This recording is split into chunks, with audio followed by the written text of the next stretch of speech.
You saw it twice, Courtney. Let's go back to that. Yeah, I saw it in 4DX. Okay. And 4DX awesome. Now this is not a wall-to-wall action movie. So what you said it was really fun in 4DX though. It was. The scenes where there were a lot of action, like the scene on the boat, like the yacht, like all the scenes on the water. Did you get water in your face? Yes.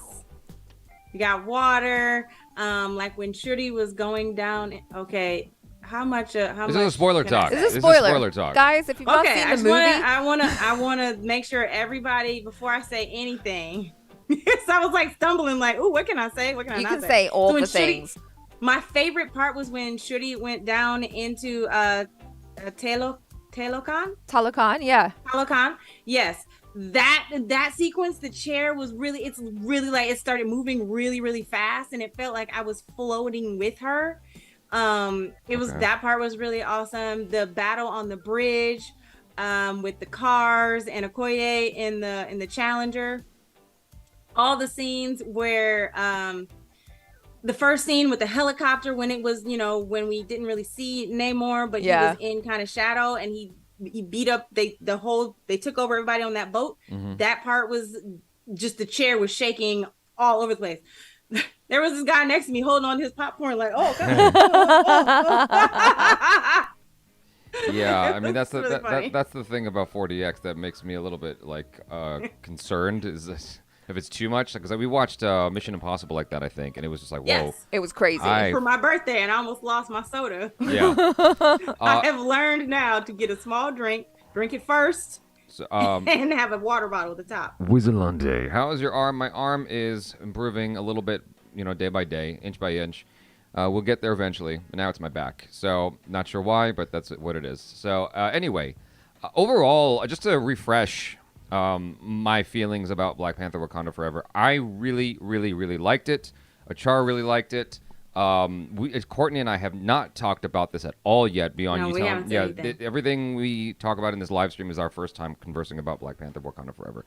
But I went so far as to say that I actually enjoyed it in some ways more than the first one. Like there are things about it that I appreciate more than the first film. Obviously, it can't exist without the first one. And obviously, Chadwick Boseman is sorely missed. But, like, just as a movie, I'm like, oh, wow, like, this really, really hit me in ways that I wasn't expecting. Yeah. And, in large part because of Chadwick Boseman, But anyway, I really, really want to hear... Okay, did you want to add anything? No, okay. I'm good. So I'm very curious to hear your thoughts before we, go into deep dives. Well, I can say that, for me, the first one is still my favorite. Okay. Mainly because I did enjoy Namor, but Killmonger is still number one, hands down, as I am representing. One of the best MCU villains. I just loved him. Yeah. So it's still gonna be my number one. But I did have a good time. Well, it's hard to say I had a good time. You know what I mean? Because it really felt like the energy and the feelings of these people. I think the reason that it may have hit you in a different ways because the through line between all of them was their love for Chadwick, aka Black Panther. Mm-hmm. That through line connected. Everybody was on the same rhythm. Yeah. Everybody was on the same pulse. Like whereas in the first one, they were all disconnected and disjointed until they came together in the end. That one was a traditional film, and this one was more like catharsis. It was a cohesive love letter. Mm-hmm. It was really a love letter to not only Chadwick, but to Wakanda, because it really was about establishing Wakanda outside of Black Panther, and them learning how to exist without the Black Panther. Yeah. The fact that we only got the Black Panther in the latter half of the film, I think spoke volumes to what Ryan Coogler was trying to set up. Yeah. I mean, it wasn't even the latter half of the film. It was like the last 30 minutes was Black Panther. Yeah. Like the delay on the reveal of the superhero has never been greater than this movie. Because you think about films like, okay, it was Spider-Man, for instance. The first one with Sam Raimi. It was like 45 minutes before you properly got Spider-Man. The Batman Begins was like an hour or something like that before you finally saw Batman swinging in his costume. Yeah. This was like 2 hours before you actually saw of Shuri in the Black Panther outfit. I was like, this is really bold to take it that far before you reveal that she is the Black Panther. Yeah, but I never felt like I was like impatient to see her as the Black Panther. Sure. I was enjoying the journey the whole way. Yeah. You know? Yeah, I think the story really set up for that reveal, that the way they explained it, like you really needed her to take that time with herself. You needed her to establish herself as, well, a queen to become that. And also she needed to recover the flower. They didn't have it because Killmonger destroyed them all. Right. I think if they would have started off, we found one little plant, it would have been, I think it wouldn't have felt as meaningful as it did ultimately when she was able to do that. And absolutely. Yeah, I agree with you. It totally set up for Namor. Like the reason that because I knew the minute he gave her that little bracelet, I was like, oh, this is how we getting Black Panther back. Yeah. Oh, really? Well, okay. Also, I just realized like a little plot hole thing that I had, especially the second time watching that regarding the bracelet, because he gives it to her as like a token of like, hey, I want to date you. Oh, I didn't get that. I got that. But I thought that's where the movie was going. No, and then it went the complete opposite. Like, wow. It did a total U-turn on that, and I was like, what? Like, it was like War of the Roses. Completely like, it completely caught me off guard. No, I thought completely, because I thought a love story was coming for sure, and then it's like, no, we're gonna kill each other. No. Like, wait. Can I just say what I want to say?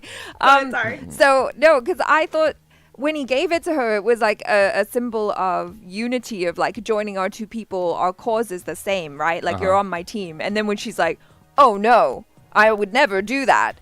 And then I was like, oh, if I were him, I would have been like, let me snatch that bracelet back. You're not part of my team. That was my mother's bracelet. You don't get to keep it.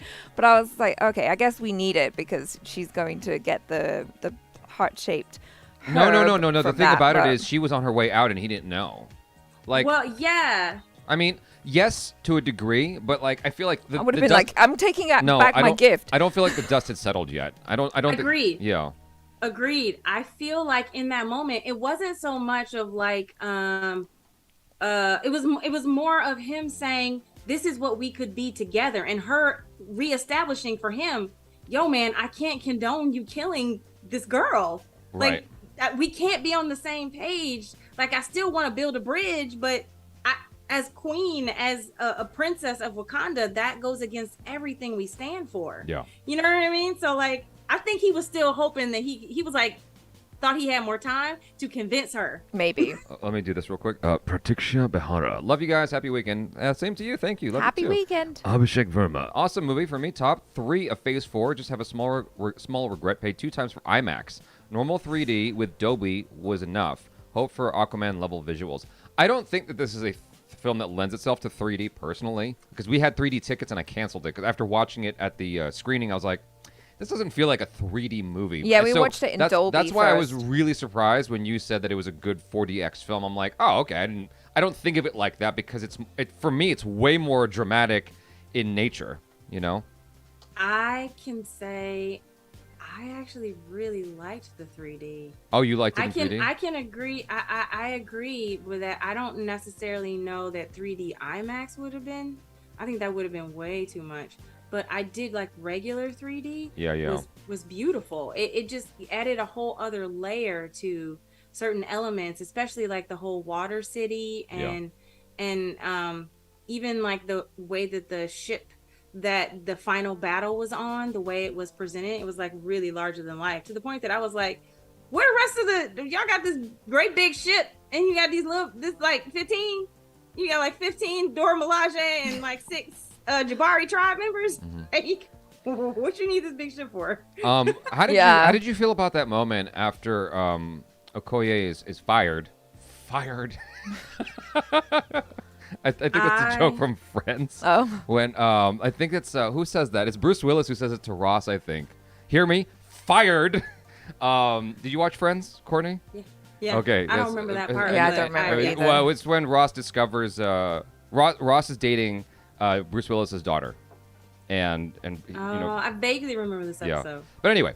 Neither here nor there. It's just the way he said fired, like sticks out of my mind forever. After she fires Okoye, the queen, Angela Bassett, goes down into Shuri's lab, and she talks to the AI. And the first thought I had was, wait, so how come no one else came up with this? Why is she the only one? I read a comment come up with this? that addressed that. Okay, actually, go ahead. That apparently they hinted at the fact that, okay, well, everybody knows that she has the Kimoye beads, right, on her bracelet, but the bracelet was lost. Yeah. Only Ramonda knows that she also has the earrings, apparently. I don't know. That just... It does feel kind of weird. And Okoye knew about the earrings, but Okoye But she got also fired.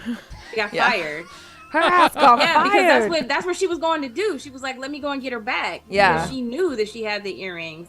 And I think that that moment was very hard, because at the end of the day, Okoye's reasoning was right. She did need to get out of the lab. Yeah. And I think that it was just a hurt that wasn't someone being a queen in that moment. That was someone being a mother who was mad. Yeah. Oh, absolutely. You know? But I understood it. I feel like it's very understandable. I think like what in that moment when everyone was there and they were all looking at her, I knew Okoye was getting fired. Like, I didn't know. I didn't know. There was no way. Like, I'm sorry, Queen Ramonda lost her husband, her son, and now her daughter, and Okoye was directly, in a way, responsible because she was supposed to be guarding her and protecting her. And then, I was like, yeah, she's getting fired. I thought she was going to be demoted or like put in the brig or something, like be locked up when all this was going down and they had to like free her or something like that. You know what I mean? Like she had to break out. I didn't think she was going to get fired and like demote, like, because here's the thing. Had she been there, the queen probably would have lived. Oh yeah, facts. For sure. Absolutely. Yeah. Yeah. The minute she fired her, I was like, well, this is a bad sign. We're about to lose Ramonda. Yeah. Which was important for the story as well, though. I thought that we had to for Shuri's arc. We needed her to lose everyone, which was just heartbreaking. But oh my gosh. And then for her to it was really interesting for me, that whole theme of like tradition and being progressive that Shuri's kind of battling with, and to have her take the herb and then go into the what is it called, that the land, the ancestral plane, the ancestral plane, to go there and be hoping beyond all hope that you're gonna see someone that you love, your mom, your dad, your brother.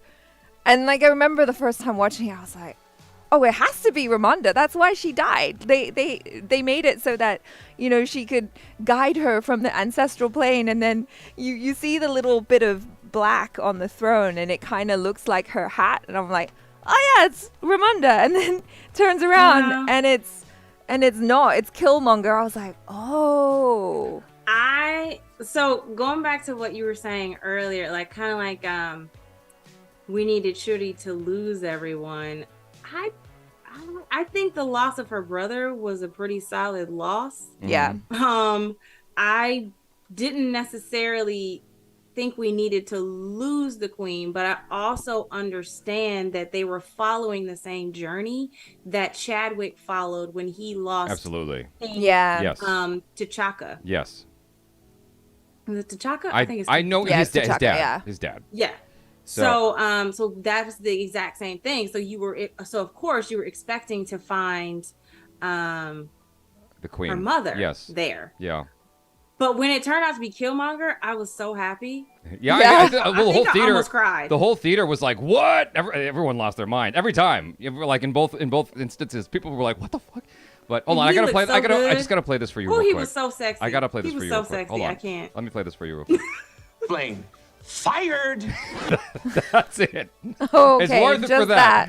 It's that line, for some reason, the way Bruce Willis said it always stuck out in my mind.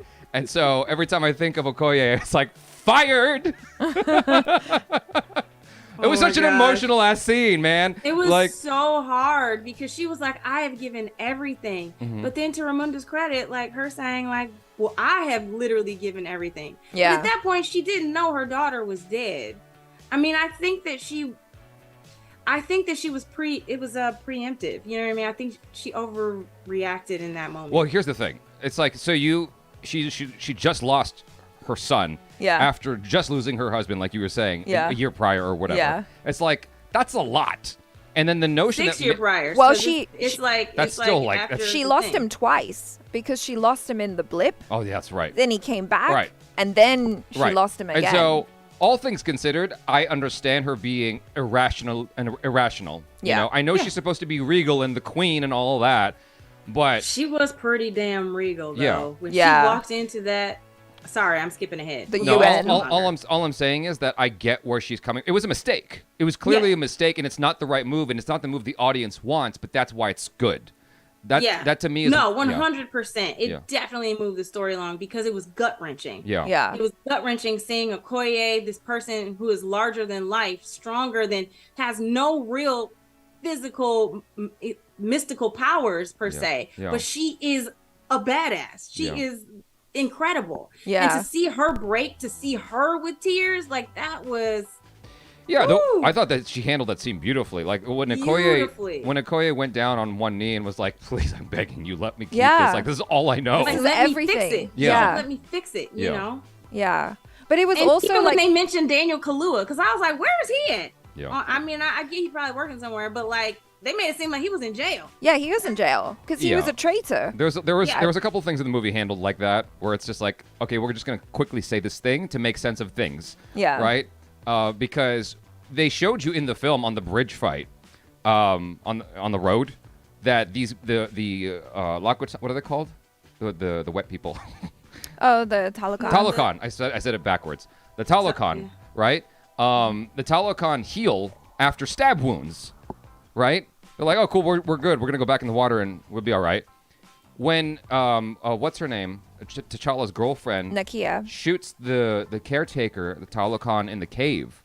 She says With a sonic blast. With a sonic blast, she goes, "That was a lethal shot from this distance." Like, what? But no, but like that was a lethal stab straight up on the bridge. So why is this shot any more effective than that stab when you're piercing organs and shit on the bridge? You know, but I like think it was like a laser. It was like a sonic laser of some sort. Like I don't think you could. Maybe it was like fire versus like knife wound. it I was. don't know. It was very. Her head should have come off in order to make sure she was dead. Like Highlander. You know what I There mean? can be Like, only it should have one. been No, something. they needed her to have that conversation with Namor. It just. Oh needed to be- yeah. what do Like you mean? how come why do you guys have healing powers? I don't understand. Are you all mutants? Hello, Namor. He was like, I'm a mutant. Right. We have Well, I just- mutants now. Like it's fine because I was so emotionally invested in what's. I'm always emotionally invested in what's happening, so Yeah. it's fine. Like the movie needs to move forward. Yes. So it's fine. This is But refrigerator logic. It is a plot hole, though. It is. Yeah. You know. 100%. Yeah. So anyway. I mean, there. I can't say there weren't plot, questionable plot moments. Mm-hmm. Yeah. I will put it that way. The things that made me go, But overall, it didn't. That part didn't really like bother me as much. I accepted it because she, gun versus knife. You don't bring a knife to a gunfight. Yeah. Unless you're Wakandan. That's kind of where I was. Huh? Unless you're Wakandan. Oh yeah. Unless you're Wakandan. Yeah. Okay, so we have a couple more supers from Wizalante. The balance of humor in this was great, especially with Okoye and Riri instead of Heart and Love and Thunder. Instead of Love and Thunder or the what is this? GOTG movies? The Thunder Blunder is what What's I GOTG? I don't know what GOTG is. Okay. Game of Thrones? No. No. I don't know what GOTG stands for. Guardians of the Galaxy. Okay, there we go. Instead of Love and Thunder or the Guardians of the Galaxy movies. Yeah. Yeah, that's actually a good point to bring up. I mean, Guardians of the Galaxy was one of the films that really, really emphasized the comedy in the Marvel Cinematic Universe. Like, I feel like it started with Joss Whedon and the Avengers films. Yeah. But then, like, Guardians of the Galaxy took it to another level, and it just kind of stayed there. And this brought it back to a more reasonable level, where it's like, okay, every now and then you have a ha-ha, but that's not the focus of the movie. The focus of the movie is the heart, and I think that's actually a much better way to tell the story. Wizalante has one more. He says, why were they blue in some scenes and not in others? That confused me, too. The Talokan. So they were lighter blue in the water. Yeah. And then brighter blue outside in the air. Mm-hmm. That's kind of was my justification. Okay. I don't know if that's right or wrong. Okay. But well, none of us know then. They had different makeup artists that day. Yeah, you sure. know, they had different paint, and so That part. There was They're like, okay, so oh shit. About that, since we're talking about it, there was one weird thing that I didn't quite understand, or not that I didn't understand. It's just something I noticed. It's a dumb nitpick because it doesn't really matter. The movie still works. Okay. It's just that when they were underwater, I thought it was cool that they physically went underwater to shoot a lot of these scenes. Yeah. I thought that was awesome, right? But there were instances where like it was close-ups on people under the water, and it looked like they were holding their breath for dear life. Like, you know what I mean? It didn't look like people who live underwater. It looked like people who were like, okay, got the shot. I'm going to go back up here now. You know what I mean? Yeah. Well, I only saw the mother with gills when she was dying. And then nobody else. That's Please tell me right. if somebody else saw gills. I never 'Cause noticed I didn't gills. see gills on anybody else. And it also looked like people like were just, when they were underwater, it looked like they were swimming like humans as opposed to people who move fast underwater. You know what I mean? Like, okay, Aquaman and in Aquaman, when you see Aquaman and what's her name? Mira.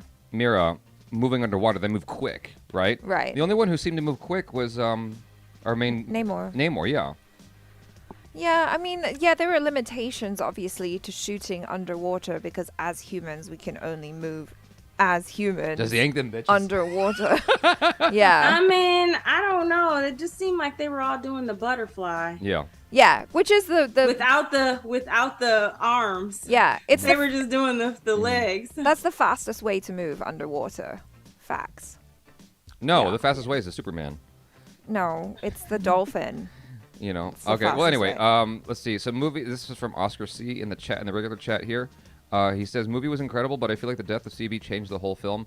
This felt like it was Doctor Doom introduction written all. A lot of people were disappointed, I guess, that Doctor Doom wasn't brought in here. And then Will L. Hello. Hey, Jabby Nachar, he says. So I don't know why I emphasize that one, but anyway. Yeah, so the underwater stuff, but overall, I guess just to wrap that thought up, I really enjoyed the mixture of CGI underwater and actual underwater. Like, just the effort that they went to really bring you underwater, I thought was nice. Yeah, like all of those actors had to train for a long time, like free diving training to be able to Did hold they their really? breath. Yeah, for like 5 minutes, 6 minutes, Gotcha. 7 minutes. Yeah, because, like, when you watch Aquaman, one of the first things I notice is that this is clearly not underwater. Yeah. Like, that's just, you know, it looks like CGI. Mm-hmm. Whereas here, like, a lot of this looks like they're legit underwater. What do you think, Courtney? Well, you got a smile on your face for some odd reason. No, I was thinking about the comparison between Aquaman and this one underwater. It didn't really bother me that much because they didn't really, outside of the battle scenes, I thought the battle scenes were great with them underwater because that totally looked like CGI. But when they were in the little city, I think because the little city scene, that little tour was a little, you know, fun cheese for me anyway. Like the little rando kids, like touching Shuri, who looks like a submarine man. Like, I mean, the whole thing, I just accepted. Yeah. I just let that go. Sathvikesh says, I liked how Namor was actually a part of the storytelling rather than his story being disconnected from the main storyline and him crossing paths on villainous grounds. Yeah. No, I like that. I like how they incorporated that storyline. I think there were some people who were upset because I guess they, like, obviously I haven't read the comics, but I guess they changed the character so vastly from like Namor the Submariner in the comics to then being, you know, Namor from Talokan, because, you know, he's not Atlantean anymore. It's Talokan for reasons. And they, you know, changed the culture and everything like that. But I wasn't mad at it. I liked it. I thought they incorporated it really well, and it kind of feeds into that whole story which has been present there since Black Panther, like colonialism and the repercussions and after effects of that on people. We got a super chat here real quick. Let me just interrupt. Iceman 1387. I appreciated Angela Bassett's performance. He's got an image of a decorated officer. I don't know if that's him. I appreciated Angela Bassett's performance as Queen Ramonda, especially when she tried to tell Shuri and T'Challa's son earlier in the film. Yeah. Tell Shuri about T'Challa's son earlier in the film. Gotcha. Yeah. I caught that on the second watch when she was like, I didn't know Shuri, I have to tell you something about your brother. I didn't know what she was trying to tell him. Yeah. I was. Yeah. I now that you okay, now it's making. Yeah. Right. That was it. That's what she was gonna tell her. Gotcha. But then she got interrupted. Gotcha. Yeah. I thought that she didn't discover about T'Challa the Junior until she went to visit T'Challa's girlfriend in Haiti. No, she knew the whole time. You know what I mean? Yeah. I think she knew the whole No, time. she must have. And I'm hoping they were secretly married as well, because for him to say like, I'm Prince T'Challa at the end, future heir. I'm assuming there was like a secret wedding. Probably. So like, since we're talking about that now, like, how do we all feel about that as an end credit scene? I thought it was absolutely necessary to serve the Beast, because the Beast was mad. What Beast? The Beast of the 100%. internet. I called that like 2 years ago. I was like, the only way they can really do that is if Nakia has a secret baby. And so when I saw the secret baby, I was like, okay, there we go. Yeah, that's the only way. Because that way you save the name. I mean, because you can't. Go ahead. No, well, it's just that so many people were upset that they weren't recasting T'Challa, and I'm like, well, you can't just get rid of Chadwick Boseman. How do you do this? And I think that this film is the perfect vehicle to honor Chadwick Boseman and move us forward. Yeah. You know what I mean? Go ahead, Yeah. Court. Sorry. No, I was going to say there were really only two viable options. Like, let's say we were going to have a different Black Panther, male Black Panther. The only two options were if Killmonger had secretly survived and was in jail somewhere and we redeemed him, and or if M'Baku was, had this amazing arc, which let me just say, he was honestly my favorite. He was great. Yeah. He was great. But there's no way he could be Black Panther. But there's no way, exactly, that's what I'm saying. There's no way he could be Black Panther. So the only way you could really do it outside of following the trajectory of the comics where Black Panther goes missing and Shuri takes over the mantle of Black Panther, that you have to give them a son. You have to give him a son. Yeah. Because that way you can save the name of T'Challa and carry it on, and it be carried on without having to be stuck with a recast. I think they should have made Martin Freeman the Black Panther. That would have been, a big surprising plot twist. He's the favorite colonizer. Why not? Oh God! But you know what? Martin Freeman actually really good in this. I was like, look at you, you're working out. Somebody got you a trainer. Like, go ahead. I see you over there trying to keep up. I'm not mad at you. But even Val was like, oh hey, Exactly, Ross, right? Everett Ross, what's going on? Right? But to your point, Achar, what you were saying about like how they've retconned him being Namor the Submariner. Yeah. I think that may have been, you guys tell me what you think. I think that may have been an attempt to like take him away from the idea of Atlantis, given the fact that they have a step, like DC, Aquaman had made the DCU, put him in Atlantis, So that may have been a reason why to do that, I think. So here's the thing is, I've heard complaints about Everett Ross's inclusion in this movie, because if you take him out of the movie, the story, for the most part, the story still makes sense. And like, you could have done this movie without him completely. Sure. And I didn't think about that even after two watches. I didn't think about that, but after it was told to me, I pondered on it and I was like, oh yeah, you could have gotten rid of him. I think it added some levity or just another flavor to the movie that I felt like it helped. But you could have gotten rid of it and made the movie a good 10, 15 minutes shorter. But also, it's that Marvel thing of there must be some sort of tease for the next movies. So, like, it's teasing. It's teasing for Secret Wars. It was sneaky, though, because I didn't even clock that as a setup. Yeah. Like, at all. I was just like, oh, this is just part of the movie. Like, I didn't even consider that this is linking to another chapter. Like, I wonder what the conversation was like with Ryan Coogler and, like, Kevin Feige and the higher-ups at Marvel. Like, because Ryan Coogler, this is how I imagine it went, right? Like, Ryan Coogler was like, oh my God, I'm heartbroken. My friend Chadwick died. I don't know how I'm going to do this movie now without T'Challa and Chadwick as Black Panther. Oh, okay. Let me make this film about like working through our grief and stuff, and it's a beautiful piece of art. And then they bring it to Marvel, and they're like, well, that's cool and all, but like, you need to put some of this other shit in to tease the other stuff that we're about to do. This can't just be this like beautiful standalone movie. you have to have these things. Yeah. I was like, okay, fine. Okay, so I just want to get this done real quick. Oh, wait. Okay. What? Wizardlande. Yes, this is old now, but I just want to acknowledge it. Yes, that's where they should have used CGI for water. Yeah. And then Wizardlande. Our favorite colonizer line was great. Yeah. Continue. Yeah, what were you going to say, Courtney? In terms of Everett Ross, and Valentina, the one good thing that they really established was A, she's the director of the CIA, and B, that they were married. Yeah. Those are the only two things, and that could have been all one scene. Yeah. I agree. We didn't necessarily need them, but I also was glad that it wasn't. This is a double-edged sword for me. I loved and hated that it wasn't the white people attacking, but at the same time, I was a little bummed that why didn't Namor just decide that Wakanda, I'm gonna attack Wakanda? Wakanda didn't attack you. The white people attacked you. Wait. Walk me through that again. I missed something there. I'm having a disconnect. So when Namor comes up after, Shuri and Ramonda have just had this, wonderful moment about grief and blah, blah, blah, blah, blah. He comes up and he was like, yeah, so your son basically announced about vibranium. And so therefore it's your fault and you got to help me fix this. Wait, but we didn't. Legitimately, how was that our fault? People have known about vibranium, and we didn't even know you existed. Yeah. Yeah. How is this our fault?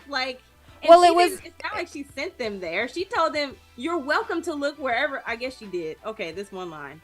Yeah. You're welcome to look wherever you would like to look to go and find vibranium. But you're not gonna find it. My own question. Yeah. Okay. All right. I mean, I get it. I That get was it fun. because he was.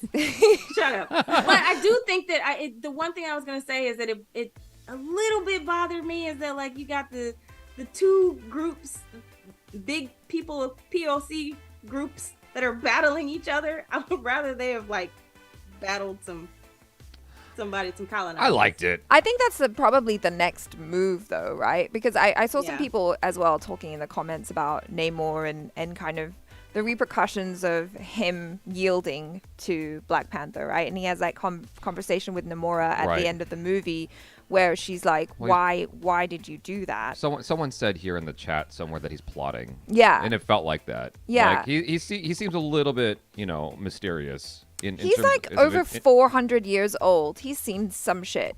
Sure. Yeah, I definitely feel like he was plotting. I did need him to kind of check her a little bit. Why are you asking me questions? I'm the king. I'm a god. Yeah, basically he's a god at this point. I mean, he's Kukulkan. Kukulkan, yeah. Kukulkan. I legitimately, bro, sis, how long you been here? What? I love you. We're family. But her question was super antagonistic. You would never come up on the king like that. You just wouldn't. I'm sorry. I don't care how long we've been together. But the movie establishes that, I don't know, it's almost like he puts himself on the same level as them, even though he's seen as a god. Yeah. Because before going to war with Wakanda, he's like, just so y'all know, I fucked up. Now we're all going to go fix my mistake. Okay. It's like he didn't have to tell them he messed up. He could have said anything. He could have just said it's time to go to war with Wakanda because they're not allies with us. He didn't have to say that he compromised Talokan. Oh, you mean by taking Shuri down? Yeah. Yeah, he didn't have to say all that.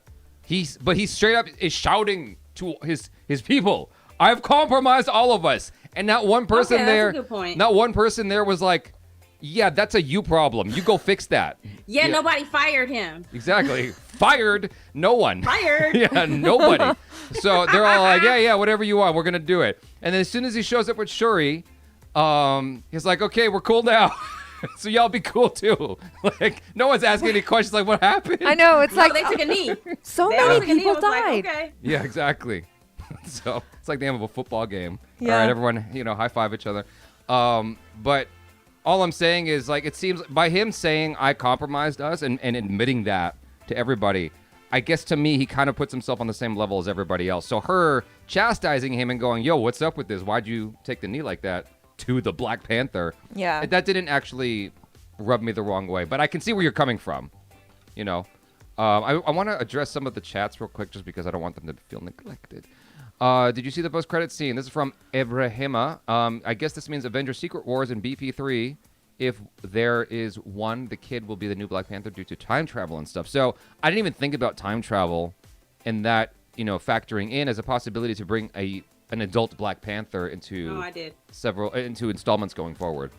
I just thought maybe we would get a teenage Black Panther, like a teenage Groot, something like that, I hadn't even thought about that until we discussed it afterwards the first time we watched it, because I really liked the end credit scene. I thought that it was incredibly moving and it felt very bold to me to do something that emotional as this like add-on at the end of the movie. And I didn't realize that it was kind of teasing the possibility of a Black Panther, because to me I was like, this feels really poetic and beautiful and talking about like how the circle of life goes on. We influence, like we leave our influence in the people we leave behind, in our children and all of that, and like don't be sad because he's still here with us. But shouldn't that be what a movie does though? It feels good and it doesn't just feel like a fucking commercial. Yeah, that's what a good movie should do. Yeah. So I think that all the teases they did to future installments in the MCU was perfect in this movie. It was really classy. Because I didn't feel them. Usually it's like a wink at the audience, like, hey, this is coming. Oh, look at that. Here's a story for another day. It's Harry Styles. That's Lupita Nyong'o's line, God. right? What? It's Lupita Nyong'o's line in Star Wars. Oh. It's a story for another day. We'll put that lightsaber away. That's her, right? With the big eyes in Star Wars? Yeah, that's right. Yeah. Lost Katana? Yeah. Katana? Go ahead, like Cord, and then I'm going to address some of the supers real quick. Oh, yeah. No, I was going to say, in terms of that scene, I thought it was really lovely. I thought that it, they tied it up with the whole burning of the funeral clothing. Mm-hmm. And you give her this opportunity for closure, but you also give her an opportunity to reconnect with Nakia, which is what she thought was going to happen. So when the little boy showed up, I thought that was such a charming scene with them. It was just really warm and lovely. I would have been a little salty, though, that I had missed 5 birthdays. As an auntie. As an auntie. But, actually, no, she missed 1 birthday because Shuri blipped. Oh, she did? Oh, they both blipped? Oh, they both blipped. Okay. Oh, man. Because her face was on the list in gotcha. Avengers Endgame. It was among the people. Right, yeah. Man, blipped. that just makes, like, Queen Ramonda's pain even more, it's so much more because she literally lost everyone, then had them come back, and then had to go through that loss again. Okay, so let me okay, now you turn me on to something else. What were you just talking about? Because there was something in there that I wanted to mention. I said that as an auntie I missed a birthday, but technically she only missed the 1. And I was talking about just like the little boy and Nakia and her getting to reconnect with Nakia. Stop staring at me. You're making me nervous. I'm trying to think. Because there was something in there. And I mentioned the blip and that she blipped. Never mind. It'll come back later. It was okay. It has something to do with Angela Bassett, I think. Oh, because she lost so much? Forget it. Okay, never mind. Forget it. Okay. It'll come back. It was important and then it went away. I'm like, God, I should have just interrupted Courtney. But it does make sense now. It does actually make sense as to why she fired Okoye. Yeah. Given the fact that she did lose them twice, or she lost them both twice, but she was able to get. And she never even. No, she did. I remember it. Okay, I remember. Okay, it came back to me. So that scene when Shuri puts the cloth on the fire at the end of the movie. Yeah. As beautiful as it was, as a homage to T'Challa and to Chadwick Boseman, because I cried, fucking cried when they showed to Chadwick Boseman that montage and stuff. Like that got me, because they just took all the sound out of it. There's no music. It's just like the wind like they took and all the the ocean breath wave. out of you. That was powerful. However, it was a year after her mom's passing. Why wasn't she thinking about her mom at all? Was it a year after her Wasn't mom's it? passing? I thought that she was burning the robes for her brother. She was closing the chapter. Because she had already made her peace with her mother in the grove. like with the girl, because that's what her. I mean, it's a throwback to what her mom was trying to get her to do in the beginning, which is what the entire movie was about. To move forward. I thought it was a year later for some odd reason. No, it wasn't. No, it wasn't. It was like a few weeks later because like. You know, though I did. Well, then we need to have a scene. We need to have a scene where she puts the thing on the fire and we have a whole Angela Bassett thing. Yeah, I thought it was a great loss. Like Angela Bassett, even though she's like alive in real life, like oh God, was she dying? Like I know it was important to the plot, but it still like irritated me because I'm like she was so strong. Good. I was like fuck, like I know this is important, but God damn it, she was really good. Like I really wanted to. Anyway. That's why I think that was really just, good. I think really I was salty about wanted to see that. her in like that, because like you know, in What If, Queen Ramonda was had been a formerly Dora Milaje. Yeah, she was the commander of the Dora Milaje in What If. So I thought it was a missed opportunity that we didn't get to see her at least in one shot when she fired Okoye, to see her in like battle clothes. I was like, okay, you gonna take over? What you doing? Why you doing this, Auntie? Yeah. Well, yeah, no. I liked when Namor popped up and then Ramonda and Shuri like they both grabbed their spears and they're like ready. I'm like, okay, girls. Okay, let me get to these supers because they've been in the queue for a while. Okay. So, Albert Nada Retro. I know it's off topic, but I wasn't able to take part in the Love and Thunder live stream. Any guy who laughed at the flick scene was an insecure Delta make reveling in an alpha's humiliation. Women who did just hate men. Okay, well, I appreciate your very generous super chat. I don't know if I agree with that statement, but I read it, and there you go. Thank you, Albert. Yeah, it's hard to know what to make of that scene because it was clearly done for comedy. So I think we were meant to laugh. I think the reason why he's annoyed about it is because if you did the same thing with a woman, it wouldn't be funny. Yeah. But I feel like there have been plenty of scenes throughout film history where a woman is running naked and it's played for laughs, for comedy. Right. It's just that you can't do that right now. Yes. But I'm sure in about 10 to 15 years you can. It's just like we're in this weird phase right now where you can't make jokes like that towards women, but it'll come back. I mean, there's this whole scene in it was a Jim Carrey film. I can't remember which one it was. I think it was Liar Liar, where he sees this woman who's breastfeeding, and it cuts to him sucking on her boob, and that's played for laughs. Like, I don't think you can make that joke today. It's not. Anyway, so it's just we're in this weird phase right now with comedy. Don't worry, man. Agreed. Your time will come again.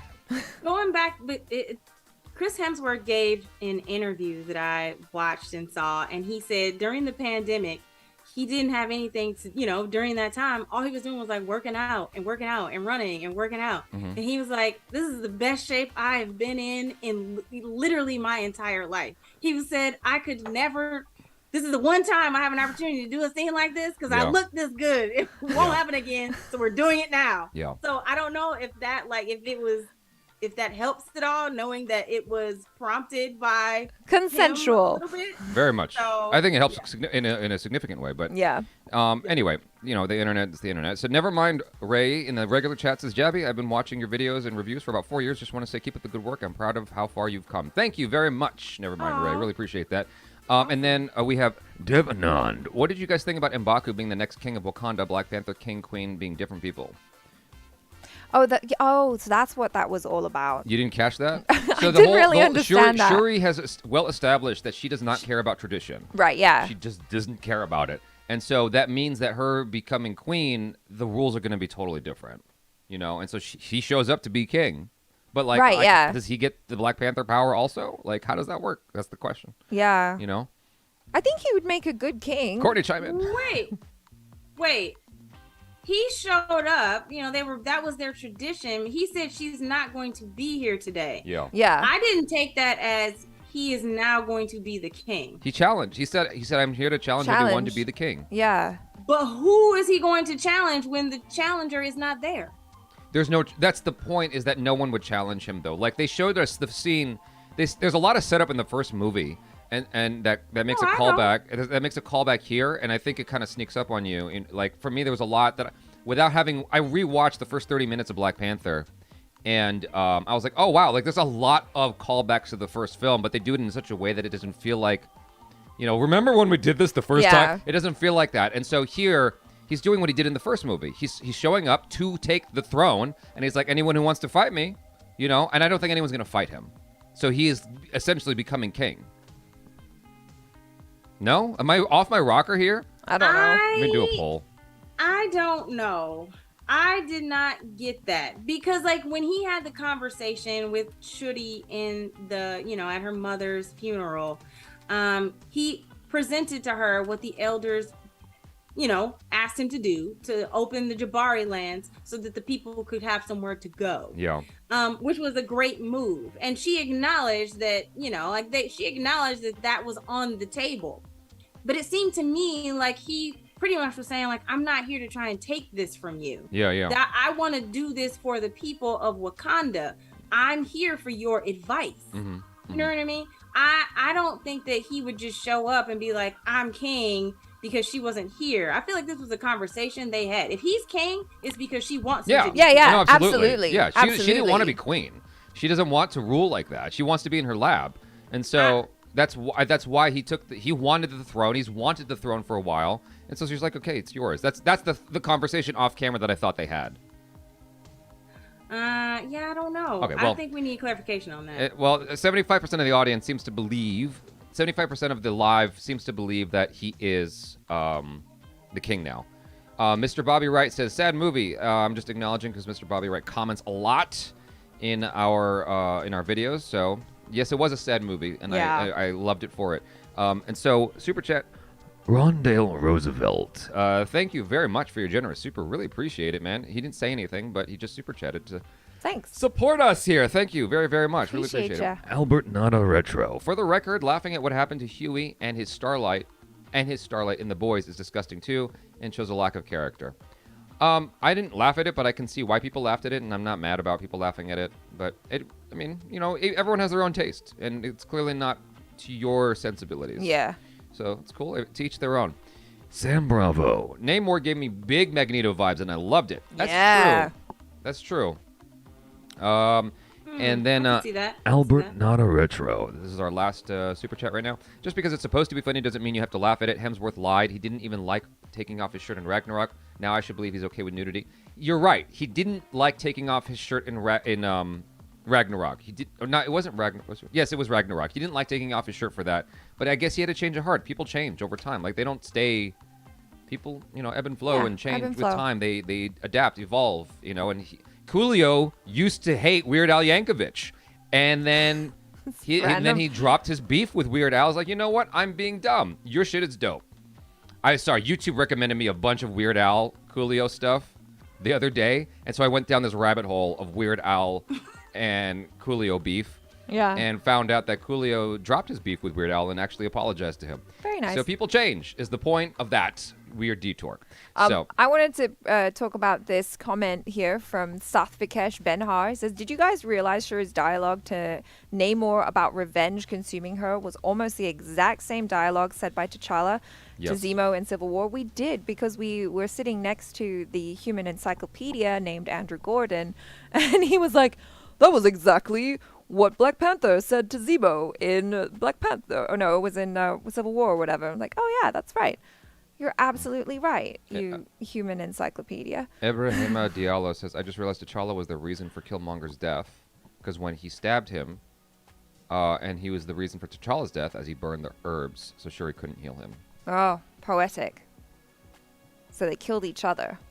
Yeah, well, there's always like... T'Challa gave him it was the death that Killmonger wanted. Yeah. Because T'Challa gave him a chance. He didn't want to take his life. He wanted to find a way to move forward. That's true. So. I in terms of like closing up any holes or like trying to make sense of where is T'Challa and all that stuff, I thought they did a fairly decent job of handling all of that stuff. Like, well, he burned all the herbs, and so we couldn't use that to save him. Yeah. And and Shuri had not yet come up with a what do you call it? Not a digital version of it, but a synthetic. Thank you. A synthetic version of it. Yeah. And so I thought, like, we all know what actually happened in real life, but I thought that the story's way of explaining it was actually quite nice. So we have two more supers here. Albert Nada Retro. Last point, same thing should have been accomplished with a shower scene. They didn't have to mock male victims of sexual assault. Hemsworth is a Judas to them. I'm not sure I understand that, but hey, man, you feel how you feel. Mr. Bobby Wright. Did y'all talk about the bridge fight scene? No, we have not yet. No, we didn't. And I guess we should take some time to talk about that. Yeah, and Riri Williams. I'm sure Greg talked about this in his live stream, which may or may not still be going. But thank you, Mr. Bobby Wright, for your super. So Greg was saying that the bridge fight was his favorite action scene in the entire film. Yeah. And he felt like it was just the best one. And I'm inclined to agree with him because it had the most clarity in terms of its story beats within the choreography, within the way it's shot and edited. Like that had the most clarity of any of the action in the entire film. Second to that would be portions of the beach fight. It also felt intimate. You know what I mean? The beach fight. Towards the end. Between Namor and Shuri. Between Namor and Shuri. Yeah. Way better than the shit that they did in Captain Marvel. So. Everything was better than Captain. Yeah. I can't talk about that. So mad. But the one thing that I really appreciated about I jumped away from the bridge, but onto the beach before I forget this thought. I appreciated the fact that Shuri got her ass handed to her for the better part of that fight, because she was not, she hasn't really trained per se as the Black Panther. Sure. And she doesn't have the muscle mass, but she had heart and this willingness to not be defeated, and she used her ingenuity. So she used the skills that she had that were special to Shuri, and that's the way that she was able to defeat him. She basically outsmarted him. And so I love that her battle scene was different. Just like her costume, her mantle was essentially a combination of Killmonger and T'Challa. Okay. Yeah. Oh, yeah, that's right. How did you feel about Shuri becoming Black Panther? We kind of knew that for a while, right?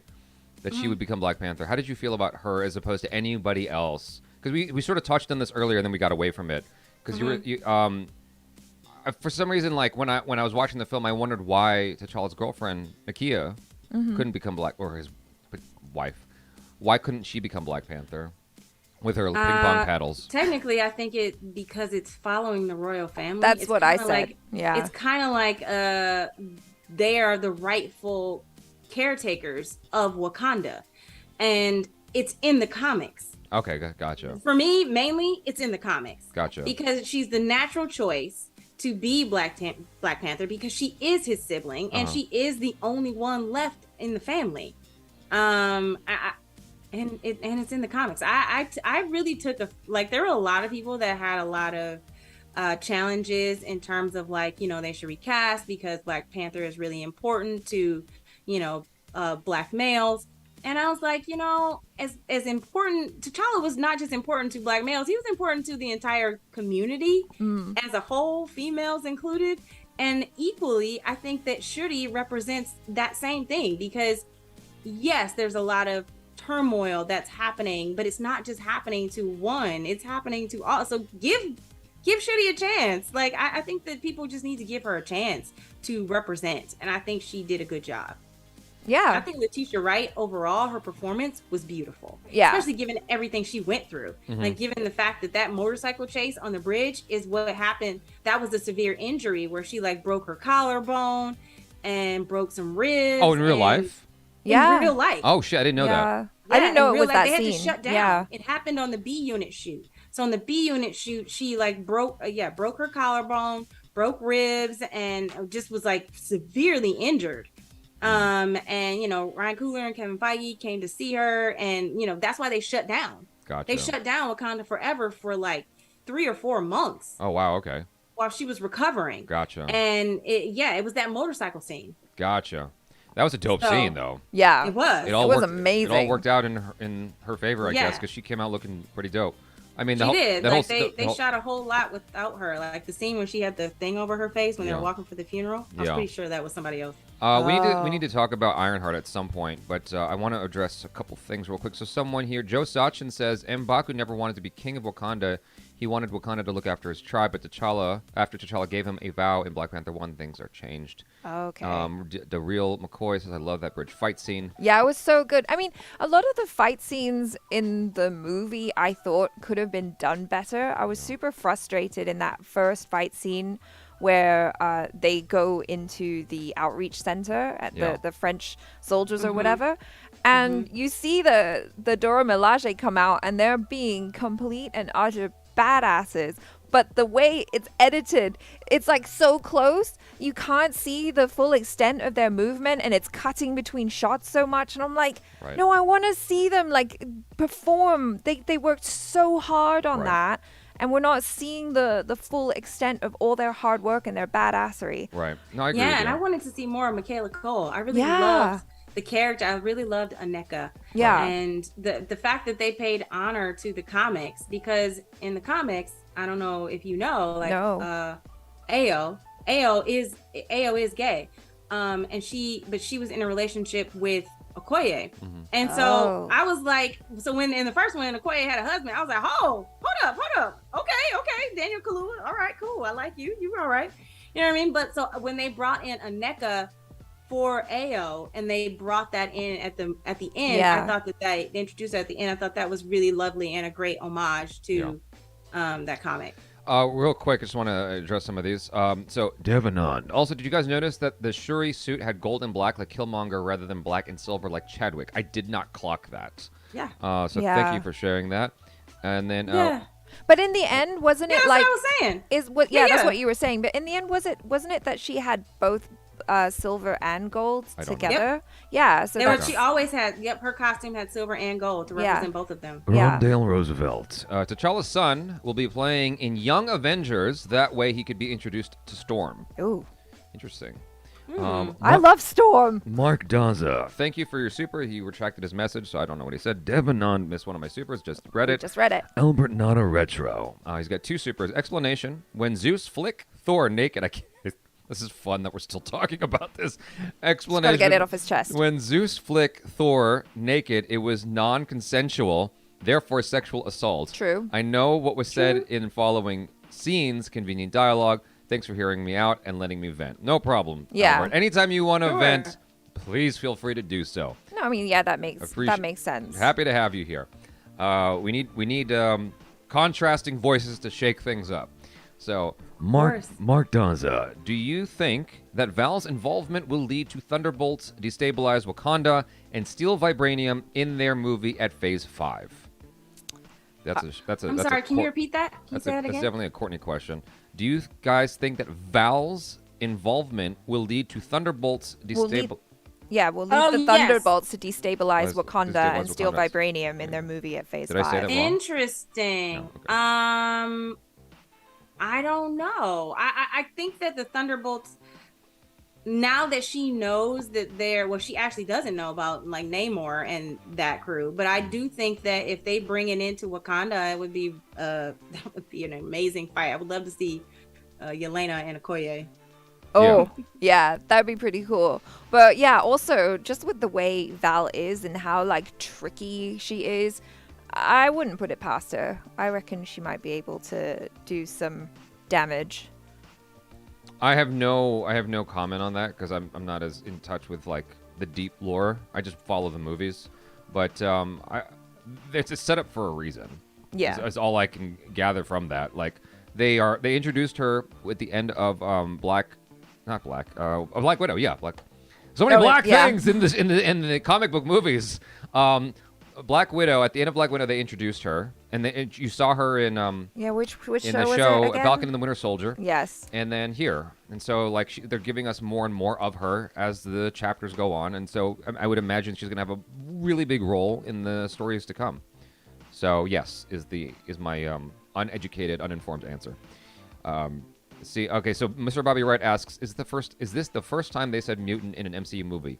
The first time they said mutant was in the Ms. Marvel show. Yes, that's right. And then yes, I believe this is the first time they said it in the film. In the films, yes, you are correct. Yeah. So there you go. That was a big moment. Mr. Bobby Wright says Courtney's on point, thumbs up. Not sure what specifically that's in reference to, but it's always good to be acknowledged. Yes. Thank you. Yeah. So on Riscope says Shuri was ancestors certified when she spared Namor, seeing her mummy from Bast plane. Ancestral plane? Yeah, because Bast. That line was actually from the first film. The line where Angela Bassett says, "Show him who you are."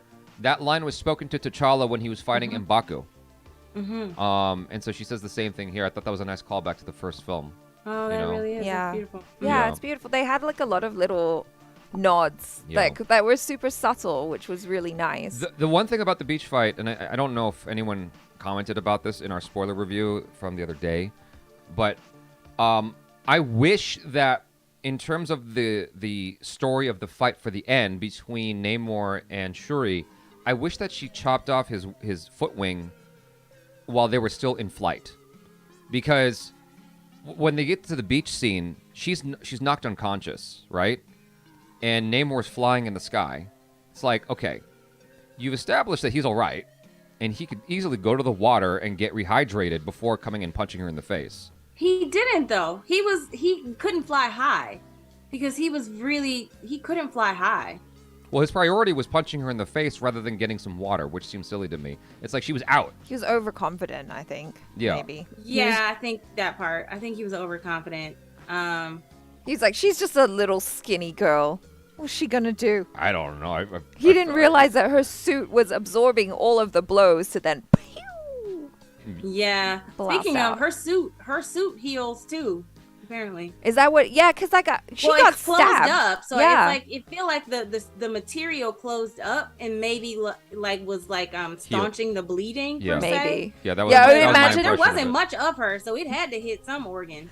I imagine. I was like, oh, what if it was just like filling up with blood inside of her suit? No, like no, the no, suit no. closed up. The suit But- definitely was healing her. It was stifling. It wasn't stifling healing. The I wound. think it was really just closing Yeah, it was, the wound. It was temporarily closing the wound. Yeah, for sure. Yeah. Yeah. Like, he was, whether he was flying high or not, he was flying. That's all I'm did. saying. So he could have flown for some water because the dude is fast, and so like the movie well establishes how powerful he is. So easily he could have gone to get a drink and come back and kicked her in the vagina, Yeah. then went back to the water. You know what I'm saying? Yeah, but I think it's the arrogance of him. Like he was annoyed. I'm just mad she didn't take his little spear or reinforce the floor of her little jet. It did seem kind of convenient. Like the first stab into the floor. How bad is this? Fucking bad, Shuri. Y'all about to blow up. Yeah, it's not good. It's not good. Like super quick. He goes right to the heart of the matter, even though it's not his ship. He doesn't know how any of this shit works. Yeah. It's like. Man, Go I ahead. wish her like her CI dude or like her little AI dude was like Snoop Dogg. Like, hey girl, this ain't good. That would have been funny. Yeah. When Namor's ankle wing got ripped off, I felt it. Something about it felt terrible. Yeah. Like, I don't know if it's because they're so angelic or elegant, and then it just gets taken out. Guessing they're growing back. Well, it's because Yeah, it's a I'm body sorry, I part. cheered. It's a body You cheered? part. I did. You Oh. cheered? I did. I was like, it's about daggone time. Somebody rip that little wing off. So he's getting on my last nerve. Christopher P. Braxton. I mean, we might be nitpicking here and there, but I think all of us collectively really like this movie. And Yeah. so at this point, I feel like it's okay to nitpick a little bit, like because we're just having fun, yeah. But I did wonder about. Okay, let me ask you this: how did you feel about Namor's? It's gonna sound like a weird sexist question, especially after all the chats from Albert Nato Retro. But how did you feel about Namor's body? Because there was some like anger or animosity online that he didn't look more cut. I thought he looked really friggin' cut. Are you kidding Yeah. me? There was a girl in the bathroom who I went to the bathroom after the movie. She was like, yeah, he could if he had asked me to stay. I sure would have stayed in that little city with him. So I think that's the answer.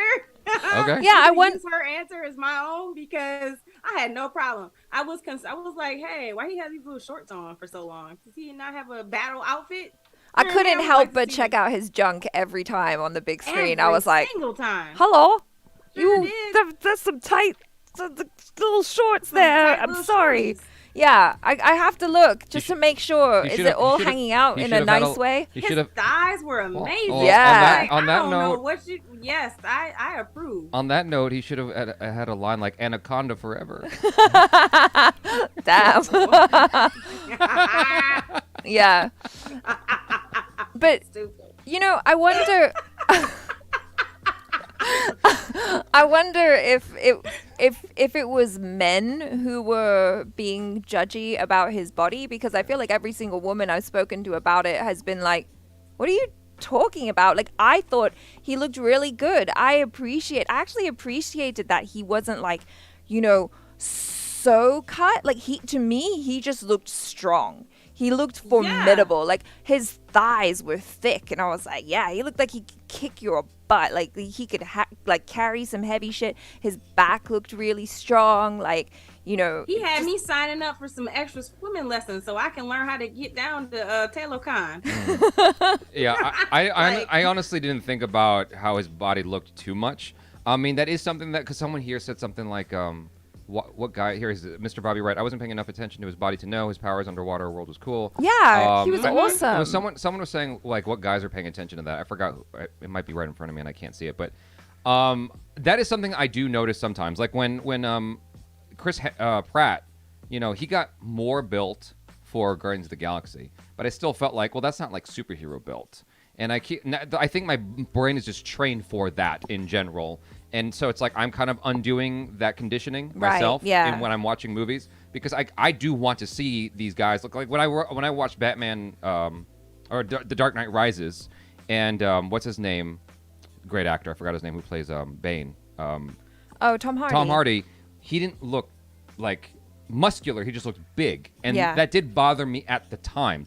When I watched Namor, I was like, okay, I just accepted it. Like, in my mind initially, he should have looked more jacked, but then I just let it go. But here's the thing. If you think about Michael Phelps, Michael Phelps is a swimmer. So, like, Namor had a swimmer's body. I don't know if I agree with that, but I see where you're coming from. But you know what I'm saying? Like, a lot of the swimmers have, like, the leaner, like, their musculature is more upper body, and it's just hits in a different way. Sure. Yeah. Daryl McCoy says he looked great. Hell yeah, he did. I agree. I can't say it better myself. Yeah. Mr. Bobby Wright says, wow, lol. Yeah. Anaconda forever. So let's address some of these supers right quick before I forget. Where are we? Did I read this already? Devanon. Val also hinted about the Hex during the first dialogue. She spoke WandaVision connection. Yeah, so many connections. Anything you want to add real quick before I move forward on that, Court? Me? Yeah. No. What do you mean? She mentioned the Hex. I think she did. Okay. When the first time she had a line. So. Okay. Yeah. Albert Nada Retro. One last thing. My issue isn't with objectifying men. It's 100% about context. Enjoy your magic mics and shirtless studs. Let the gaze flow both ways. Yeah. All right. There you go. Yeah. Yeah, it is all about context. If someone's like, hey, I worked really hard on my body, or like I'm a really cool dancer and I'm doing it in my little skimpies, and I want you to look at me, by all means. Yeah. Well, I think, like, going back to, like, Chris Pratt, like, when he first was announced as being Star-Lord, being in any in the MCU, like, people were like, the dude from Parks and Recs, you know what I mean? They were like, that guy. Yeah. And I think he worked really hard in terms of, showing that he is A, capable, and B, worthy, Yeah. And I think that it's a choice, you know what I mean? I think it's the choice and the trainers, the team. Iceman 1387. Riri's Ironheart suit has AI. In the comics, her suit AI was Tony Stark. Would bring RDJ back to voice her AI be a bad move? Any excuse to have him back, I'll go for it. That part, yeah. I would love it. I think at one point he said that he wasn't necessarily opposed. I think somebody asked him that question if he would, because in the comics it is Tony Stark. Like, she made it his voice because at that point he's still missing. They were in the middle of that whole was it Secret Wars 2, I think it was. Yeah. So he was still missing, and then when so I would love it if he would voice the AI. So how'd you feel about Riri? Because we haven't talked about her at all. I loved her. I thought she did a great job. I'm a huge Riri fan. Okay. So I thought that she was really charming. I was a modicum. I'm going to say, like, just a little bit that bothered that she wasn't a little bit younger, because Riri in the comics is 15. Oh, okay. And she is this, this genius. She's this genius child who creates her first Iron Man suit is like completely silver, not just like the brackets and braces. Yeah. It's like a silver flying Ironheart. Yeah. And but I thought she was wonderful and charming and really likable. Yeah. Yeah. I liked her quite a bit myself. I just thought that there were some instances where the energy was a little bit too extra. But in general, I liked her performance. I thought she had a nice vibe to her overall. Yeah. I mean, yeah. it did kind of feel like one of those things where maybe the studio was like, you have to introduce her in this movie. And like for the storyline, I mean, I suppose we do need her because like she made the machine that could find the vibranium, right? But then after that, it was kind of like every now and then she would come back in and it would be like, oh yeah, Riri Williams is here. Yeah, still. I think it's kind of weak sauce that she wasn't given a show or something before this movie came out. Because like there's all these shows, it's like, okay, the shows are meant to set up things for the larger film, right? Right. For the film franchises. And I'm like, okay, the way she went from being just Riri to Ironheart, it was sort of like just in montage. I didn't feel the growth of that like I did Tony Stark coming out of the cave. Sure. You know what I mean? Well, that's actually how it is in the comics. Oh, okay. So, I mean, when you meet Riri, she has already created her first Iron Man suit. So that's all well and good, but like it doesn't have to follow the comics exactly, right? No, it doesn't. Yeah. And you're absolutely right. Yeah. It doesn't. But the only thing I can compare to is in terms of like her introduction versus America Chavez. I didn't think America Chavez was set up at all in Doctor Strange's Multiverse of Madness. Okay. And maybe because I have a background of reading Riri's comics, that it felt acceptable. I decided that she was a senior in college, you know what I mean? If she went to college, because she was accepted in college when she was 15. If she was, and she's 19 now, that's how I justified that element. And in terms of like her having her own show, she does have an Ironheart show, which is going to come out later on. Okay. But I feel like for me, I appreciated that she did get her introduction in the movie, in this movie. Okay. Because it wasn't just her being, it's like her being supported by Shuri.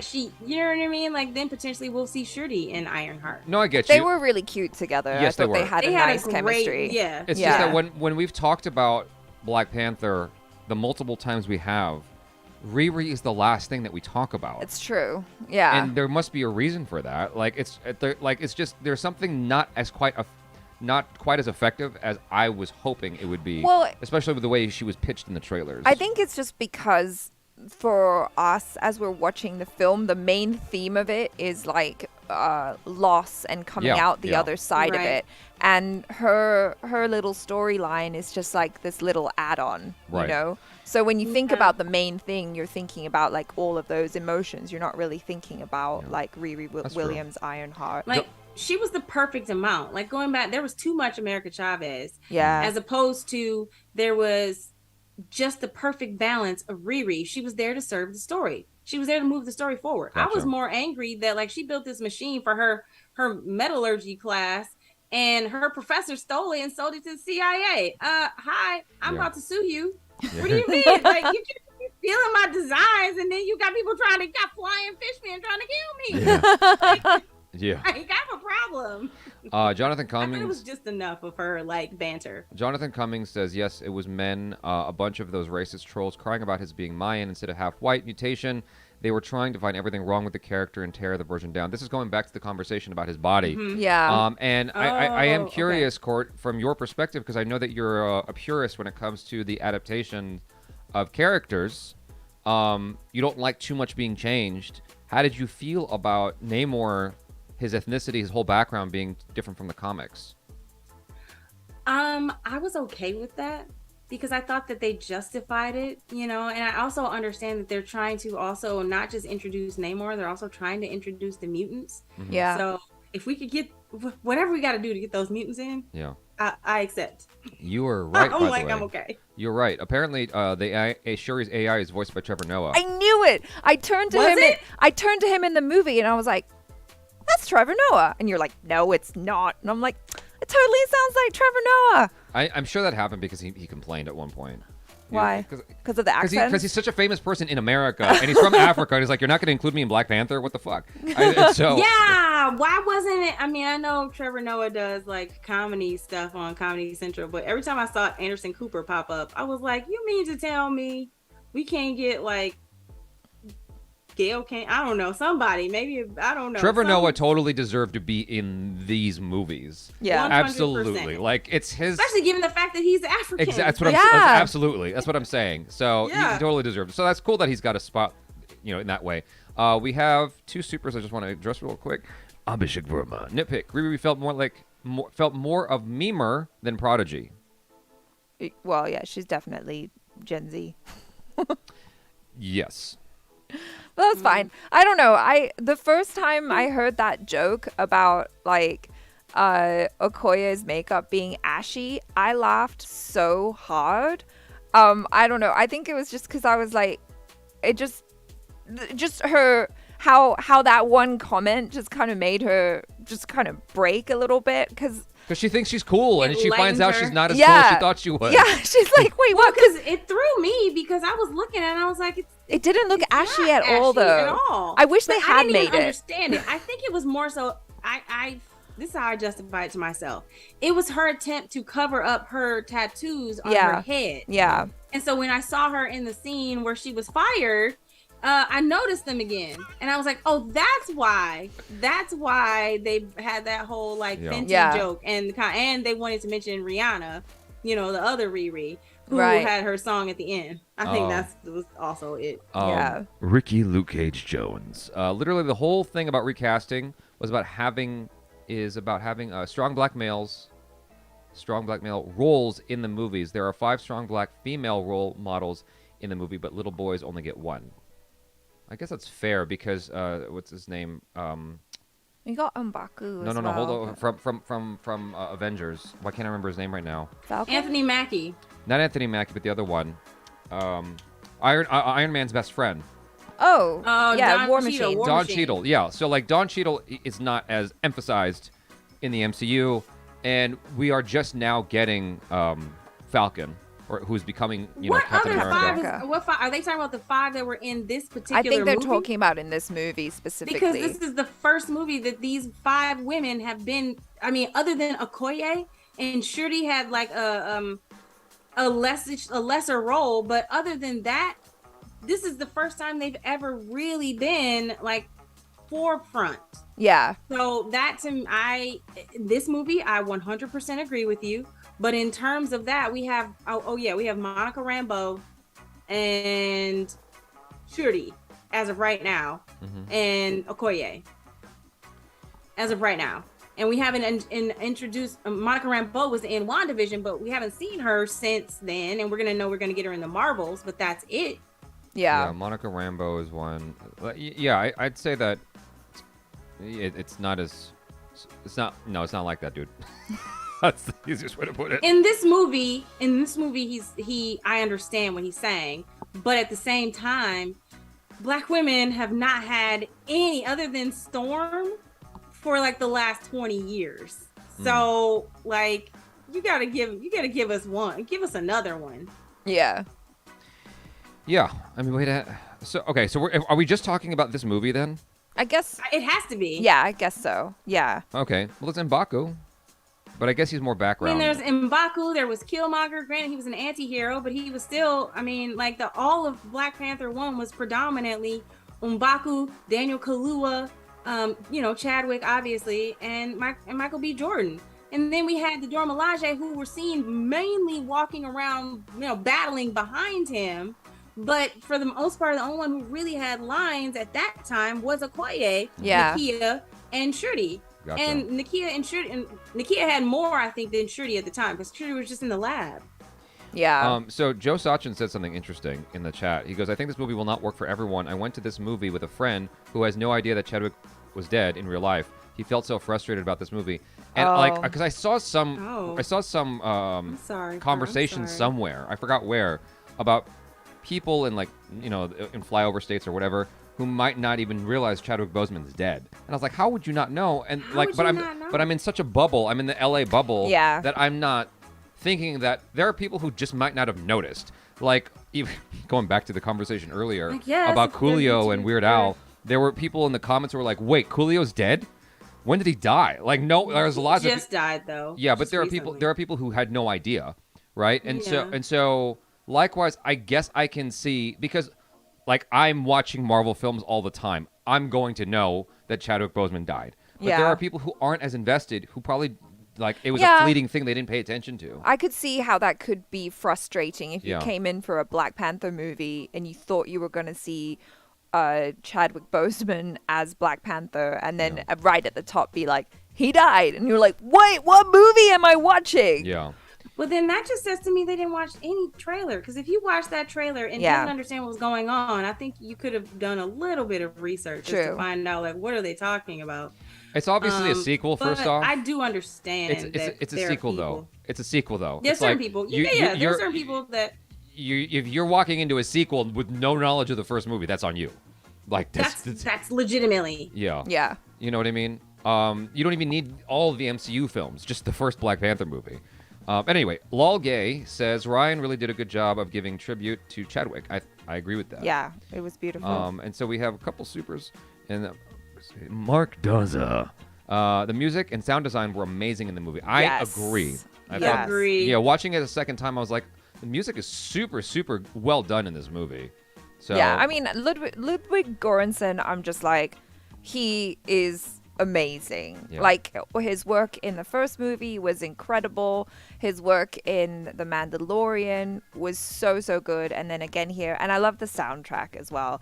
But I was, right after the movie last night, I put on the soundtrack to Wakanda Forever. And I was like, oh, I feel like this time round, they definitely included a lot more African artists, which I really appreciated because I think the first soundtrack was done by Kendrick Lamar, so it definitely had more of a like American rap feel to it. And so I'm like, yeah, I really enjoyed the music on this one too. Christopher P. Braxton is asking, what is a flyover state? So it's kind of I guess it's kind of a derogatory phrase, but in a way, because most people, like, I guess, like, especially if you're, a city person like myself, you just kind of go from LA to New York. It's like everything in between you sort of ignore, or you go LA to Austin or to Miami. You're just going to you're just going to the Chicago. You're just going to the major places, and everything in between is considered like a flyover state. That, like, why would you want to live there? It's The Bible Belt. It's sort of the flippant, Yeah.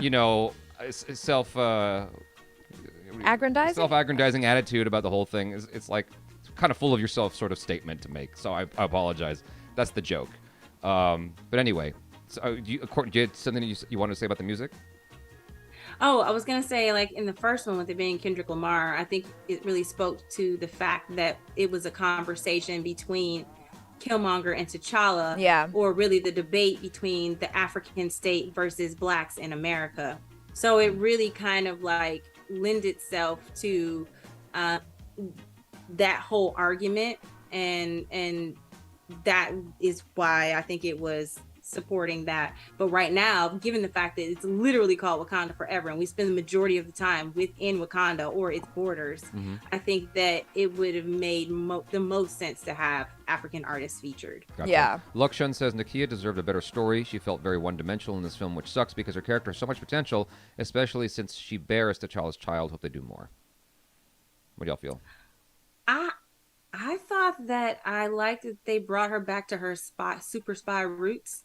Because I always thought it was really cool that Nakia was like, like the Sydney Bristow of Right. Wakanda. So the fact that she found a way to like, get her little boat down to like the exact point of where Shuri was, and after she did research and was like, speaking French and Spanish to all the different people trying to like slip in and find out all the intel. I really liked what they did with her, especially given the fact that they talked about how she, left Wakanda 6 years ago after the blip, Yeah. and then didn't come back. Well, apparently, I think that yeah. I wish that the escape from Talokan was a tad bit more harrowing than it was in the movie, because like, we gotta go, and then they're at the surface. I'm like, well, they just bypassed a whole bunch of shit. Like, there was. Well, here's the thing: it's a water city. They probably didn't think they needed a whole lot of like, Dude, Just something. security. Just Yeah, something. that's So true. who's coming in? You know what I mean? No one's ever broken into their city before. It's Yeah. like putting a lock on a door that nobody else lives near. That's fair. Near you Yeah. with some That's fish. fair. Soth Vikesh says, I saw a few trolls saying Marvel is pushing women power, but it didn't feel pushed at all in this movie.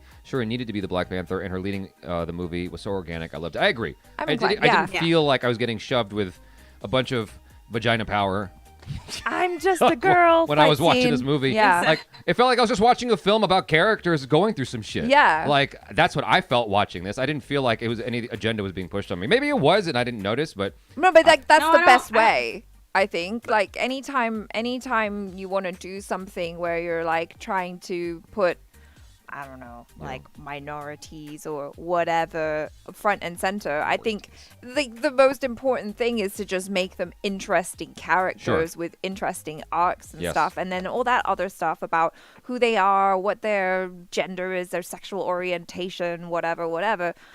That's the less important thing. If the most important thing is the color of your skin or like what human being you're interested in, then you're doing something wrong. I disagree. in my I think opinion. people should. I think people should be wearing T-shirts branding themselves. I'm black. I'm lesbian. You're ridiculous. So I think that like Char, like what you're saying is tantamount to any movie. And I think that like people put a lot more put movies that have a POC lead on a higher microscopic pedestal. You know what I mean? Like there's a microscope, there's a magnifying glass, everybody's looking at it and wanting to know, judging them harder.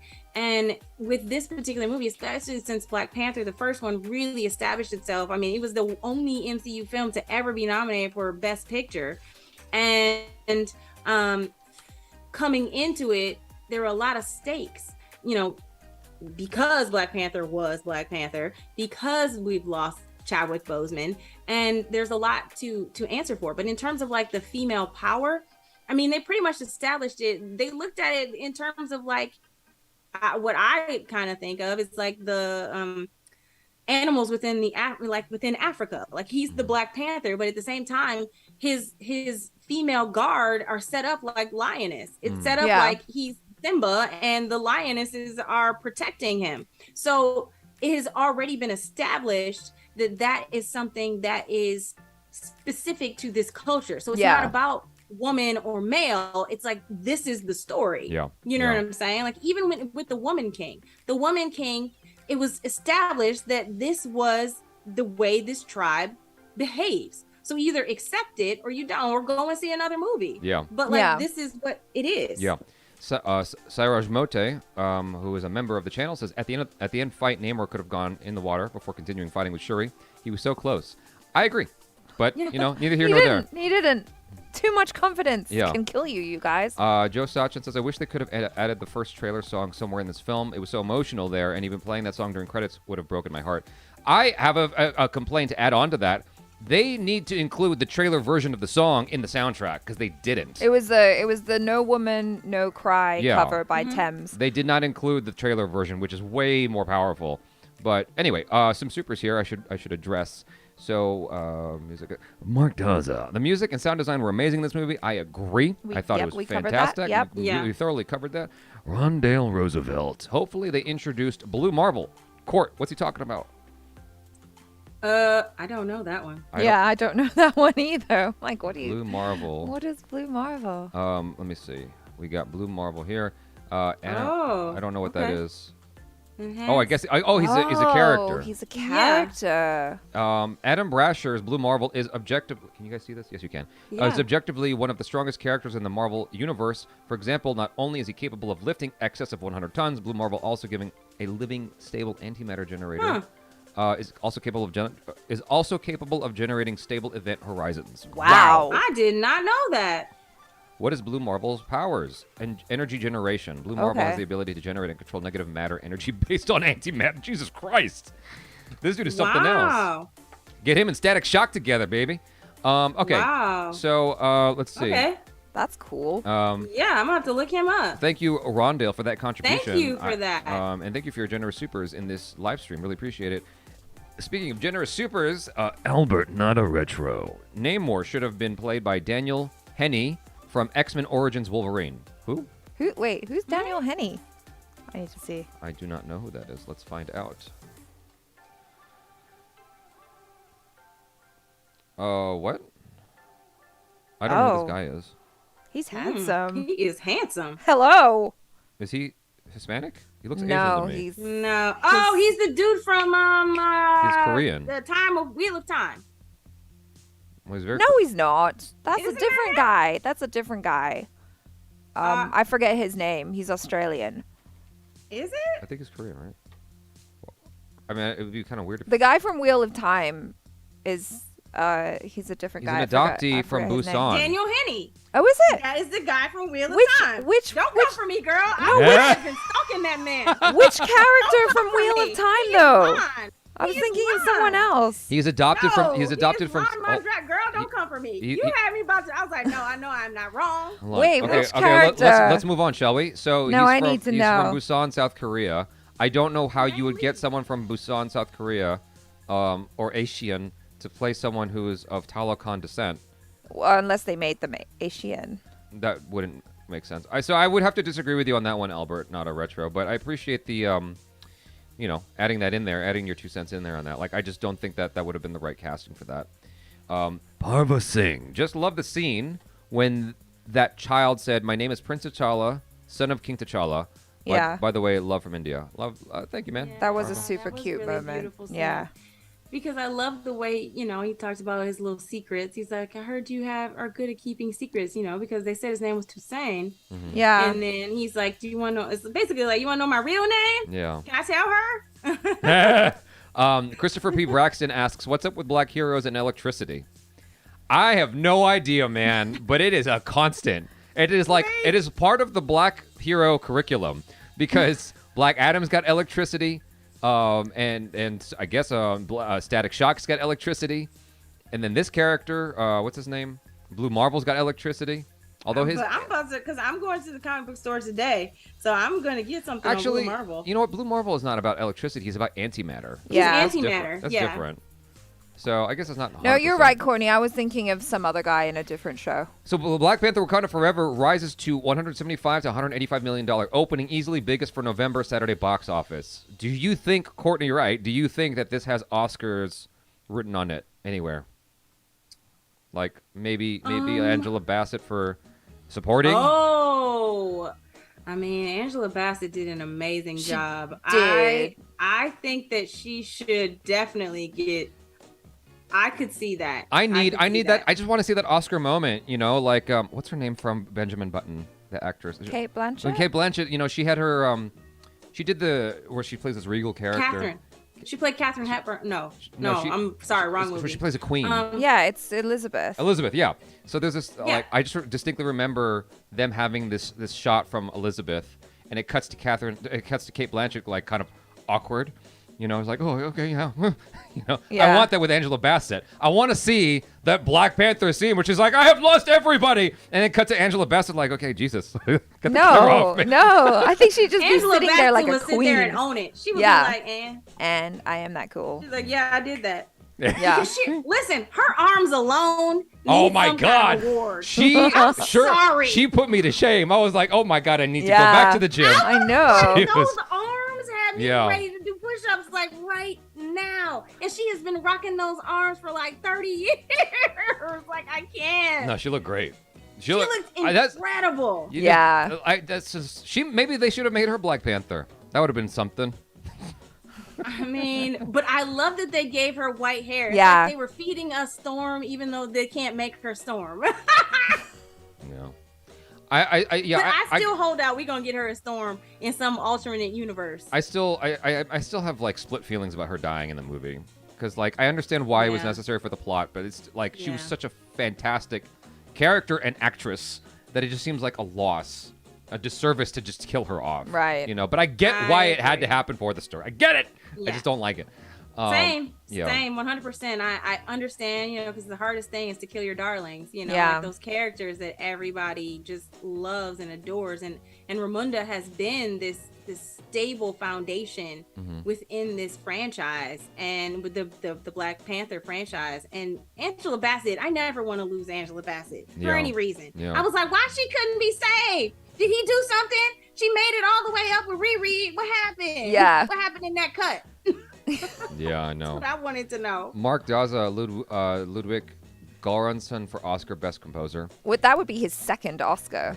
Yeah. Carlos Delfin says, as a Mexican, I feel really proud of Tenoch Huerta. I think he did an amazing job, and he's an awesome actor. Yeah. I felt that the second time I watched it. The first time I watched it, I wasn't sure how I felt about him, and the second time I watched it, I'm like, oh, he's really good. I don't know what I was... He did a really good job, yeah. Yeah, I thought all the acting was phenomenal. It was. It really was. And I feel super curious to hear from, people from Mexico,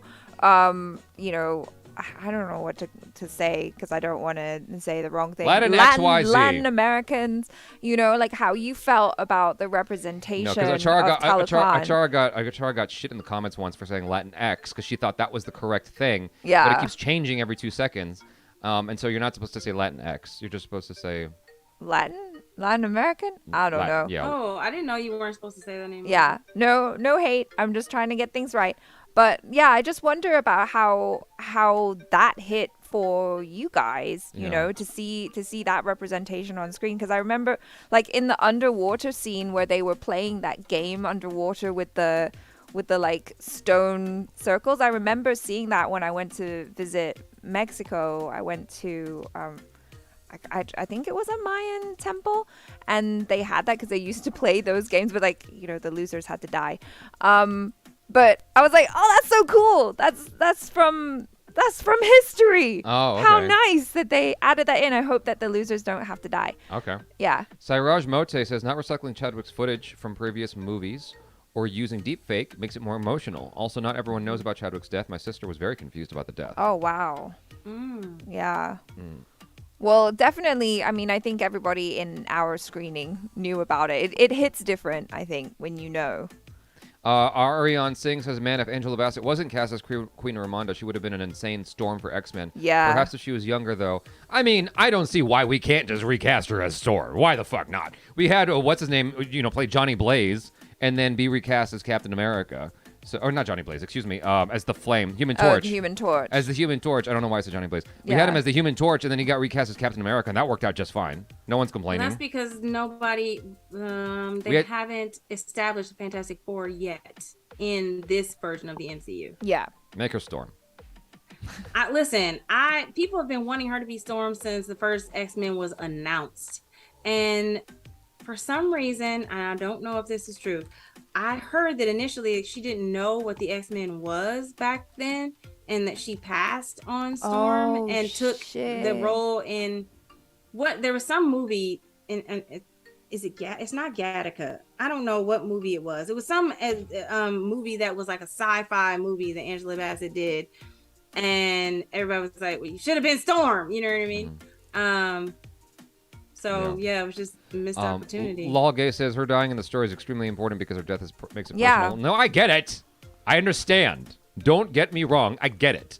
I just don't like it.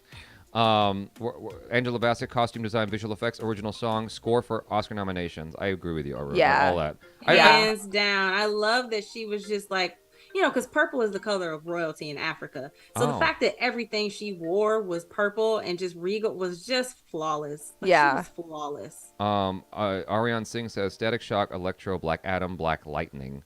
All have. Yeah, I thought about Black Lightning. Yeah. Arun Anand says Greg said they should have showed how Queen Ramonda's death affected Riri because she's basically sacrificed her life to save her. Well, I think we did see it to a degree. Yeah, they did, because that was what made her like really want to get involved and help more, because of that. She was, Queen Ramonda was so cool because not only was she like so regal and a queen, but she was also like a great mother. I loved that mothering aspect of her as well, because it was heartbreaking for Okoye too, because she was a mother figure for her, and then she treated Riri like her own child. She just protected her and made sure that she was okay. Yeah, I thought that was nice. Yeah. Lolgay says the climax of the film did not feel like a climax. It should have had more weight in it. I think I would disagree with that. I understand why you feel that way, because like I felt like it was kind of messy, honestly. The climax of the film just was kind of all over the place, and it was shot. You mean when they attacked Wakanda? No, when the Wakandans and the Talokan went to war in the water, I just thought that whole scene that whole thing was a bit of a mess. I thought it could have been handled way better, but there were some cool parts, though. I mean, I have complaints about the action in general in the movie. The only really, really worthwhile one was the bridge fight and then parts of that beach fight. But outside of that, it was kind of a mess. And it was most noticeable in the battle between the Wakandans and the Talokan. But anyway, I think that... I just don't understand why there weren't more. I mean, I know Daniel Kaluuya's tribe. Daniel Kaluuya's in jail, but his tribe shouldn't be in jail. Where were they? Taking care of the rhinoceros. The climax of the film. So anyway, yeah, about there was a climax there, but I get what you're saying, but I think I disagree. Jared Leto should have been Namor. I don't agree with that. I think that's a joke. He's Morbius. It's Morbin time. Emin Unal says Wanda and Namor wanting to kill talented girls. LOL, the pattern. Oh yeah, everybody's just wanting to kill these young girls. That's funny. Okay, that's funny. I didn't even think about that. Yeah, you're freakishly large right now. Okay, there we go. You got to back up, Court. No, you got to back up a little bit on your. There you go. Where are we? Ricky Luke Cage Jones. I like the movie. What the fuck? I was explaining why people wanted to recast. That's it, because you talked about it earlier, and don't play me like that. Wait, what happened? Are people assuming he didn't like the movie? Oh no, because he had another comment about like recasting for having a strong black male. No, we were just discussing. I don't think your I didn't take comment. It. I didn't we weren't take trying it as, to like be mean to you or whatever. It was just a conversation.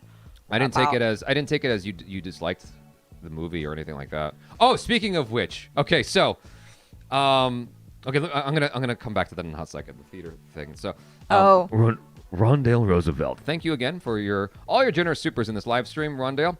If you want a comic that will make you laugh, go get Black Bomber. He's a superhero. Okay. And then Albert Nada Retro.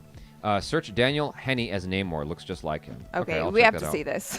Anyway, when the film was over, after the mid-credits scene, let me set this up properly. So, while we were watching the film, there's this one guy who was like 3 seats that way. In front of us. Who kept going, like 4 times. The loudest yawn I've ever heard. I was like, this guy's not enjoying the movie. He had his phone out and everything. He was like Shazamming the songs and whatnot. We're like, and so what's wrong with him? So what happened was, as I just had this joke like loaded up in my back pocket. I got up and I'm trying to cross past John Humphrey and Andrew, the Flash Gordon, and I looked at them and I go, man, what an awful movie, right? Am I right? And I said it really loud. And because obviously it was amazing. And that yawny fuck looks back and he goes, hey, I liked that movie. And he said it with the most like stereotypical white voice. I'm half white, so I get to say that. He said it with the most stereotypical white voice ever. Like the way you'd hear Dave Chappelle make fun of white people. Yeah. Hey, I liked that movie. I'm like, what the fuck? That was the craziest thing. That John had to defend me, go, no, he's just joking around. He's joking. Yeah. And that same dude caught all of us hanging out after the movie, and he's like, Wakanda forever. And as he's leaving, I'm like, this dude is weird as fuck. But he made for a great story. Yeah. So, anyway, to answer your question, Daryl McCoy says, I mean, his tribe is in jail too. Oh, okay. Oh, they are? I guess because they all participated, perhaps? Okay. Yeah. But okay, so let me pull this up. Yeah, pull up the screen. We need to know. Daniel. Oh, I guess he looks like him. Okay, yeah. But this is the old version of him, The right? comic book version, Not the updated version. Yeah, see, I didn't think he was running around in just shorts. Because in the comics, he definitely had more clothes. He's got shorter shorts right there. Okay, well, Look at those are Speedos. We don't need Speedos. That's okay. Looks more like a vampire to me. But he's handsome. Yeah, he's got that like handsome the Korean cheekbones situation going on. He's got something going on for sure. Anyway, Black Panther is going to make more money in 3 days than Black Adam in 3 weeks. Oof. I mean, there's a huge fan base for Black Panther, to be fair. Black Adam, I think, did what they could to ensure that they weren't going to get completely tanked, and obliterated by Black Panther. They released earlier. Yeah, they're like, they did their best to avoid getting completely destroyed by the huge wave of Black Panther fans. So yeah, it wasn't it like the largest pre-sale since the pandemic, something like that? I said like I thought I read that somewhere for Black Panther. I mean, Maybe. Wait, no, say I again? don't know. I don't know about that. Fun fact. since I don't know. That's what I said. I thought they said that it was like the largest pre-sale that they've had since. I thought they said since pandemic, but I'm not 100% certain over here, like domestically. it wouldn't surprise me, to be honest with you, because the first Black Panther sold like gangbusters. It was crazy. Yeah. You know. Yeah. So it wouldn't surprise me. It's exciting. But I mean, overall, I think that it was the film we needed. You know. yeah. Mm-hmm. I feel like we really needed this chapter to be told this way, because there was, going back to the whole thing about recast T'Challa and all that stuff. I think that this is the best possible way you could have handled this. I mean, I think that I would have liked it more, because now knowing that there were setups for other installments, outside of the mid-credits one, I wish that they were doing less of that with, what's his name? The white dude. Martin Freeman? Yeah, the colonizer. Yeah. Everett Ross. Yeah. Everett Ross. I wish that there was less of that and less concern about the build-up towards the next chapter. Yeah. And just like really, really concentrate all energy on making this the best standalone film possible. Yeah. Because I feel like if you just did that, you really could have gotten an Oscar for this movie, because it was so well done. Yeah. Go ahead. I have a question for the chat. When Namor says Imperious Rex, Yeah. do you guys know what that? And I know that it's like one of his like classic line or catchphrase from the comics. I just don't know the reference as to why or where it came from. Yeah, I'm curious about that as well. Good question. The smart people watching who know about all of this stuff about Namor. Yes, What please does help that me mean? out, Yeah. because Namor I know just a little bit about. While we're giving the audience homework, can y'all vote, please? I want to know how y'all feel, because only 79 votes came in. There's 200 people watching. I want to know if y'all would accept Angela Bassett as Storm. Drew McCoy says agreed. I think this is the film we needed and the best they probably could have done with what was given. Yeah. Yep. They did a really good job. I did not know what Namor meant. Lawgay says it means Empire King, and according to Arun Anan. Okay. Yeah, because Rex does mean king. I was like, what? Why though? Rajab Croswell says I literally just made a review and said that the whole Everett Ross storyline was completely unnecessary. A lot of people felt that like that. Yeah, a lot of people So- did. Anyway. Okay, so let's that's his see. catchphrase. 88 Empire votes. King. Got it. Okay, out of 88 votes, there's two. I don't know why there's only 88 votes after with 215 people present, but it's 50-50 down the middle right now. If Angela Bassett was cast as Storm, would you accept it? Half the people says yes, half the people say no. I think Angela Bassett is amazing, but I think she might be a little bit too old to play Storm now. I think know. it was I think it was a loss that they did not have her among the people in Doctor Strange Multiverse of Madness. Among when you had Professor X and you had Captain Britain and you had because they got like dude to play John Krasinski to play Reed Richards last minute. He was the very last one. He did all his scenes by himself. No one was there. I think it was a missed opportunity to not have Queen Ramonda and from another time be Storm. Yeah. Sairaj Mote says one other great thing about this movie is the use of multiple languages that makes the world feel bigger.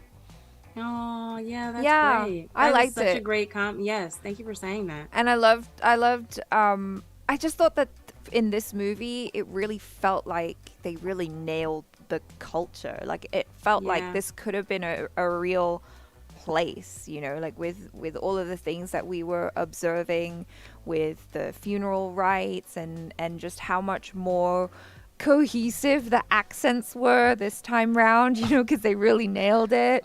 Arun Anan says Angela Bassett can play Batman if she wants. Hell yeah. So true. Angela Bassett that in is everything. Amazing. Amazing. It is true. I agree with you. The fact that it was very full circle, because even if you think about it, there are parts of Africa like Senegal, which is a heavy French influence. Yeah. So, it does kind of show all of the different blending and impact that we've had on each other's cultures. Yeah. All right. I think, is there anything else that we haven't covered in this live stream review? Because I feel like we've covered a lot. Sure. I mean, the only thing left to talk about, I guess, is the action. But I felt like I talked about that in our recorded reviews. Because I really wish the action was handled better in this movie. The only one that had feeling for me was that bridge fight and the ending beach fight. A large part of what made the ending beach fight work for me was the emotional factor, though, and not so much the actual fighting, except for when she chopped his wings off, because that caught me off guard. Yeah. It didn't. I had been waiting for that. I was like, somebody don't take one of these little raggedy wings. But anyway, yeah, like it's just that the way it was cut together and the way it was shot was just so messy to me that I couldn't really appreciate what was going on. I didn't feel as invested in those action sequences because it just, it wasn't handled with the most grace. How did you guys feel about the Midnight Angels costume? I did not like it. I agreed with it. I agreed with Okoye. Yeah. I agreed with Okoye completely. Like, those things are ugly. Yeah, I know. It reminded me of the Predator. I was like, why does she have those tentacles? They don't do anything. It seemed like there was two references to the Predator. That and when Shuri shows up as Black Panther and has the hand moment with wrestling M'Baku, match. the arm wrestling match with M'Baku. You son of a bitch! Like, that's the line from Predator. Like M'Baku needed to say that, and that would have made every Predator's fan's day. Anyway, Albert not a retro. Megan Good as Storm. I don't know who Megan Good is.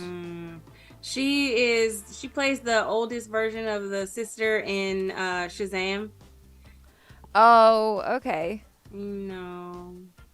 Maybe, I don't know.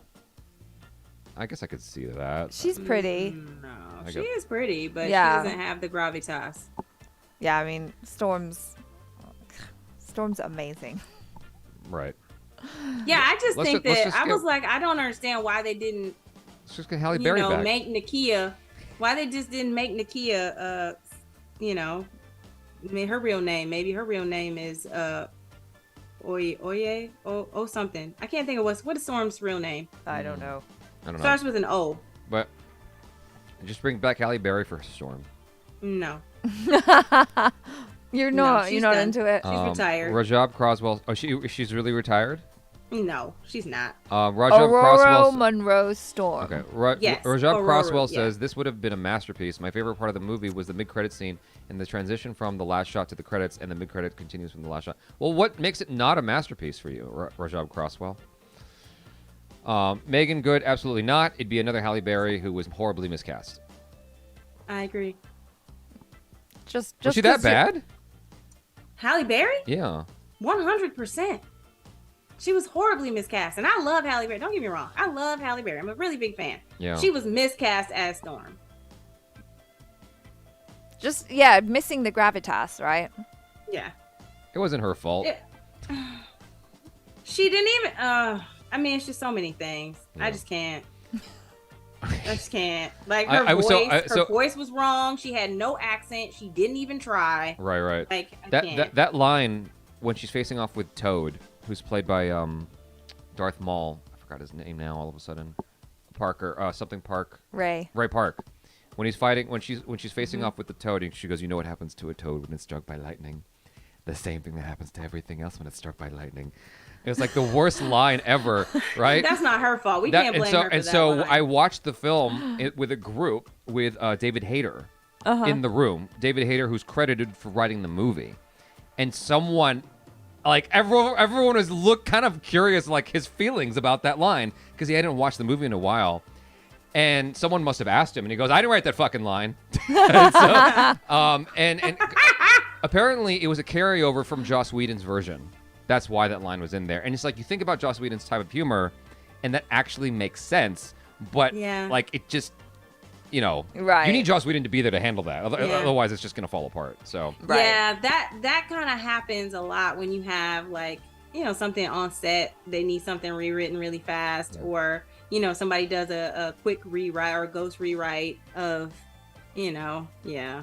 Oh, someone just said the black pilot chick from Jurassic Park or Jurassic World.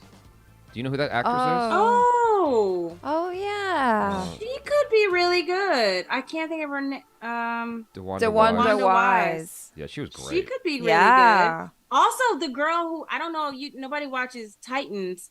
The girl who played Commander, Blackfire. That's my pick. She's my pick for Storm. Dejayuk in the chat says Kiki Palmer as Storm. No. Well, her vibe right now doesn't feel like Storm to me. She's but... just real like this. Like everything's fun. You know what I mean? Like I can't. I mean, she gets, broaden her horizons as an actress. Like, try something different. She hasn't yet. Okay, all right. All right. Wait, who was your pick again? What was her name? It's the actress who plays Commander in Titans, Blackfire. She was also in the terrible show. See, let me see. I'm gonna look her up right now. Nitpick from Lol Gay. I did not like Shuri as Black Panther. It just didn't work for me. Okay, so here was something, right? How at the end, we had M'Baku come out and challenge. Damaris Lewis. Sorry, Damaris Lewis. We had M'Baku come out and challenge as the king, right? And then we were kind of talking about this, and like, if there ever was a moment where someone wanted to challenge Shuri in that physical combat for Black Panther, because remember in the first movie he had to like be stripped of the power from the heart-shaped herb, and then he fought toe to toe with M'Baku and Killmonger and all that, and so it was like a true test of strength. If Shuri didn't have that power, I think anyone could probably kick her butt in a contest of physicality. We talked about this yesterday. Yeah. Yeah, we talked. Oh, that's what you were just referencing as our conversation from yesterday. Yeah. Yeah, that's one of the things I had talked about was that she's not really a fighter, and so her becoming Black Panther was, I think, I have mixed feelings about it, but I love the film still. Yeah. You I mean, know? it was great. It was great for the movie, but I can understand why people might have questions or might feel a certain way, because just how how Letitia Wright is built. She's a very slight lady. And so I guess it is, you can buy into it when she has the superpower, because it's like, yeah, that's fine. She has the power of the heart-shaped herb, and she can do that. But yeah, just off of her physicality alone. So those of you watching the live stream, I would love for you to chime in on the vote and tell me how you felt about Shuri playing back Black Panther. 28% indifferent, 28% liked it, 30% loved it. So it's kind of like across the board, people's feelings about her playing Black Panther. And 30% hated it, which I didn't hate it. It's like, oh, she's Black Panther. Okay, moving on. Like, whatever. So. Well, I mean, when they initially were casting the character Shuri, I don't think they considered using the comic book storyline of her taking over the mantle. Right. Because they didn't know that Chadwick Boseman wasn't going to be here to continue the role. So, yeah. You know what I mean? Like, yeah. Maybe they would have cast a different actress that had a little bit more physicality. like physical, Yeah. The physicality to carry that type of role. Law Gay says Shuri was a scientist. It makes no sense for her to become Black Panther. I'm like, I know, right? Like, I keep complaining and no one hears me whenever I complain about Bruce Banner being the Hulk. It's stupid. Albert, not a retro. That's okay. Megan Kiki can be in my movie, Two Sisters on Albert. Wait, what? I'm so confused. It was just a throwback to the conversation because they were talking. The one person suggested Megan Good, another person suggested Kiki Palmer, so he put them in the same movie. Okay. Yeah. Yeah. No, but to Lol Gay's comment, like her being a scientist isn't really the issue I have with her being Black Panther. It's that she just doesn't have that kind of physicality to her. We never see her as a individual that moves. You know, she's always using her tech, and that's it. You know, I think that's what it is that kind of throws him. But, however, she does have a very fight at the end of the first Black Panther when she had her little with like her gun. Panther blasters. Yeah, That's but true. she also was fighting too. Oh, I forgot. It's been a minute since I've seen that scene, but she does have her being more thin. Yeah. Gives her like this sort of cat-like quality is the one pro I can see with her being Black Panther. So, did I miss something? Oh, Albert, not a retro. That was supposed to be 2 sisters, 1 Albert, but the result would be the same. Yeah, I bet. Okay. Oh, it's 2 girls, 1 cup. Is that the joke? I don't know. Okay. It's anyway. like it's just like Rajab Crosswell says, I was good with Shuri as Black Panther. It's from the source material. Respect. I agree. Chadwick's death was unexpected and much respected to Letitia Wright from going from supporting to lead actress. yeah, and she killed it. Manan Solanki asks, I'm still confused about how Talokan army climbed the ship so easily. They were just using their hands, no grip equipment. I just went with they got. I just thought they had octopus fingers. Yeah. I was like, they got grippy hands or something, or just like very powerful fingers. They just climbed up there, you know. That is interesting. Yeah, that's right. Because they're just like they look like human beings. They just crawled up. I never thought about that. Because they shot it. Yeah. They shot it like flat, maybe. That's what it looked like. It looked like they were just crawling on flat, and then they went like that. Okay, here's a weird thing. The sound emitter at the bottom of the ship. Yeah. Right? Yeah. One of the Talokan went up to it. I think it was Namora. Yeah. Started striking it. And I was like, yo, everybody else had to be covering their ears. I know. That part How too. are you that close to it and just hitting it and not just completely Beethoven fucking deaf at this point? Like, if you're that close to it, it doesn't make any sense how she was able to withstand that level of pain that close. Yeah. You know, you had those water bombs. Just throw the water. Her to die. Like, why didn't you just throw the water bombs at it? Yeah. The whole, I needed her to die. Then she was so disrespectful to Namor She was at the end of the disrespectful. movie. She was rude. She was I'm just playing. Although one thing I did like was how they brought in like mermaid lore, because I love me a bit of mythology and that. Sirens. Yeah, the sirens. I loved how and the singing was so beautiful as well. But I loved how that was like one of their superpowers, that they could just sing and then get everybody to like jump off and drown. I was like, oh, it's a nice mermaid lore moment. I like that. That's cool. I was glad when they blew them up too. So we have about 100 votes here. 15% hated that Shuri became Black Panther. 28% were indifferent. 31% liked it. 27% loved it. So I think I'm in the liked it camp. I thought it was cool. I didn't. I think love it. I think I was indifferent. I was like wrapped up in the emotion of the story. Yeah, so it's the fine. emotion. I was thought good. she did a wonderful job. I guess did. I'm in the loved it category because I thought that it was from the source material, and you're right, you don't always have to, but in this instance, it was really the only option. Okay. I think it was the only option. Because at the beginning of the stream, you said that Black Panther 1 you still like better than this one. Yeah. Right? Yeah. Which film do you think leaves a longer impact on you, though, emotionally? Because, like, I just think about this movie, and it kind of, like, fucks with me a little bit. Go ahead. See, I didn't have that. I mean, I was emotional, and I felt the moments. I think the moments for me that hit me the hardest was, the memoriam at the end of Chadwick, even the Marvel in the purple, with everything that was just all him, all the scenes in the Marvel Studios was just him. That got me. For me, mostly it was Shuri and her mother, that the relationship that they were having. Ramonda, like a lot of her scenes like really made me emotional. But in terms of like just as a film, I still think that the introduction to Wakanda and all the people, for me, will last equally. I mean, the other one, I think that the first one's going to last longer for me. I think for me, like, still, the first one had such an impact because it was the very first time we were introduced to it, and it was, like, so cool and so different and so well done, like, the music and everything. Black Panther as a character, ever since I saw him pop up in Civil War, I was just like, who's that guy? Yeah. He's so cool. Yeah. And I couldn't wait for his standalone movie. And so, yeah, it hits different because it's new. It was new at the time. So I think, like, I'll always hold on to that memory emotionally. But then this movie obviously hits in a different way because of how we feel about Chadwick Boseman and everything. D.I. Jock says something interesting here. He says the movie has an emotional cheat code. Same story with him alive wouldn't hit the same. Yeah. I guess that's fair. Yeah. I mean...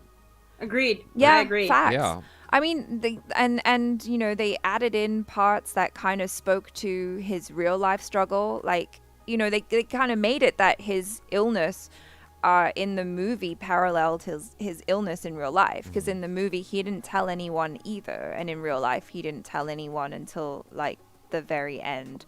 And so yeah, you really feel that if you know about what happened to Chadwick Boseman.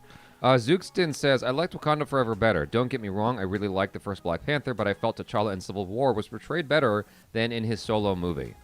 That's an interesting take. Lol Gay says, nitpick about the first Black Panther, the climax fight was absolutely horrible. The VFX felt cheap. Oh, yeah. I don't know if I would say it felt cheap. I just didn't... that's not even what bothered me. It was just the way... Yeah, for me, it's... Go ahead. Oh, go ahead. I know, I've said a lot. I've said a lot about it, so you go ahead. No, I was just going to say, in terms of overall picture, like, Namor was fine, but he is no comparison to Killmonger. And the relationship and the story that he brought out of T'Challa, just the wisdom that he, even though, his argument wasn't something that T'Challa agreed on, he did understand and recognize, what needed to be done. Yeah. I just thought it impacted in a different way. Yeah. And Killmonger is a huge reason why Black Panther will always be first for me. Tom Rogers says, also remember that Letitia was severely injured filming the motorcycle scene. Courtney brought this up earlier. Yeah. She was a great Black Panther. I didn't know that they shut down production. I didn't know that she got severely injured. Knowing that gives me a different perspective on this whole thing. But to be fair, a lot of the fighting is probably done by doubles, Yeah. And so, but still respect to her for powering through and finishing the film with those injuries. Because, those kinds of injuries can stay with you for life. Like, they do not go away. Yeah. What's his name? Gerard Butler said that after 300, he has a permanent weird walk because of injuries from that film. Wow. Yeah. So, like, power to her. And it's to me, it's a very, very, very memorable film. Yeah. So, yeah. Very impactful, I think. Yeah. Anyway. Anything else we want to cover here before we close it out? Because I think we're done. Right? Yeah. Yeah, pretty much. I think we're done. Okay, cool.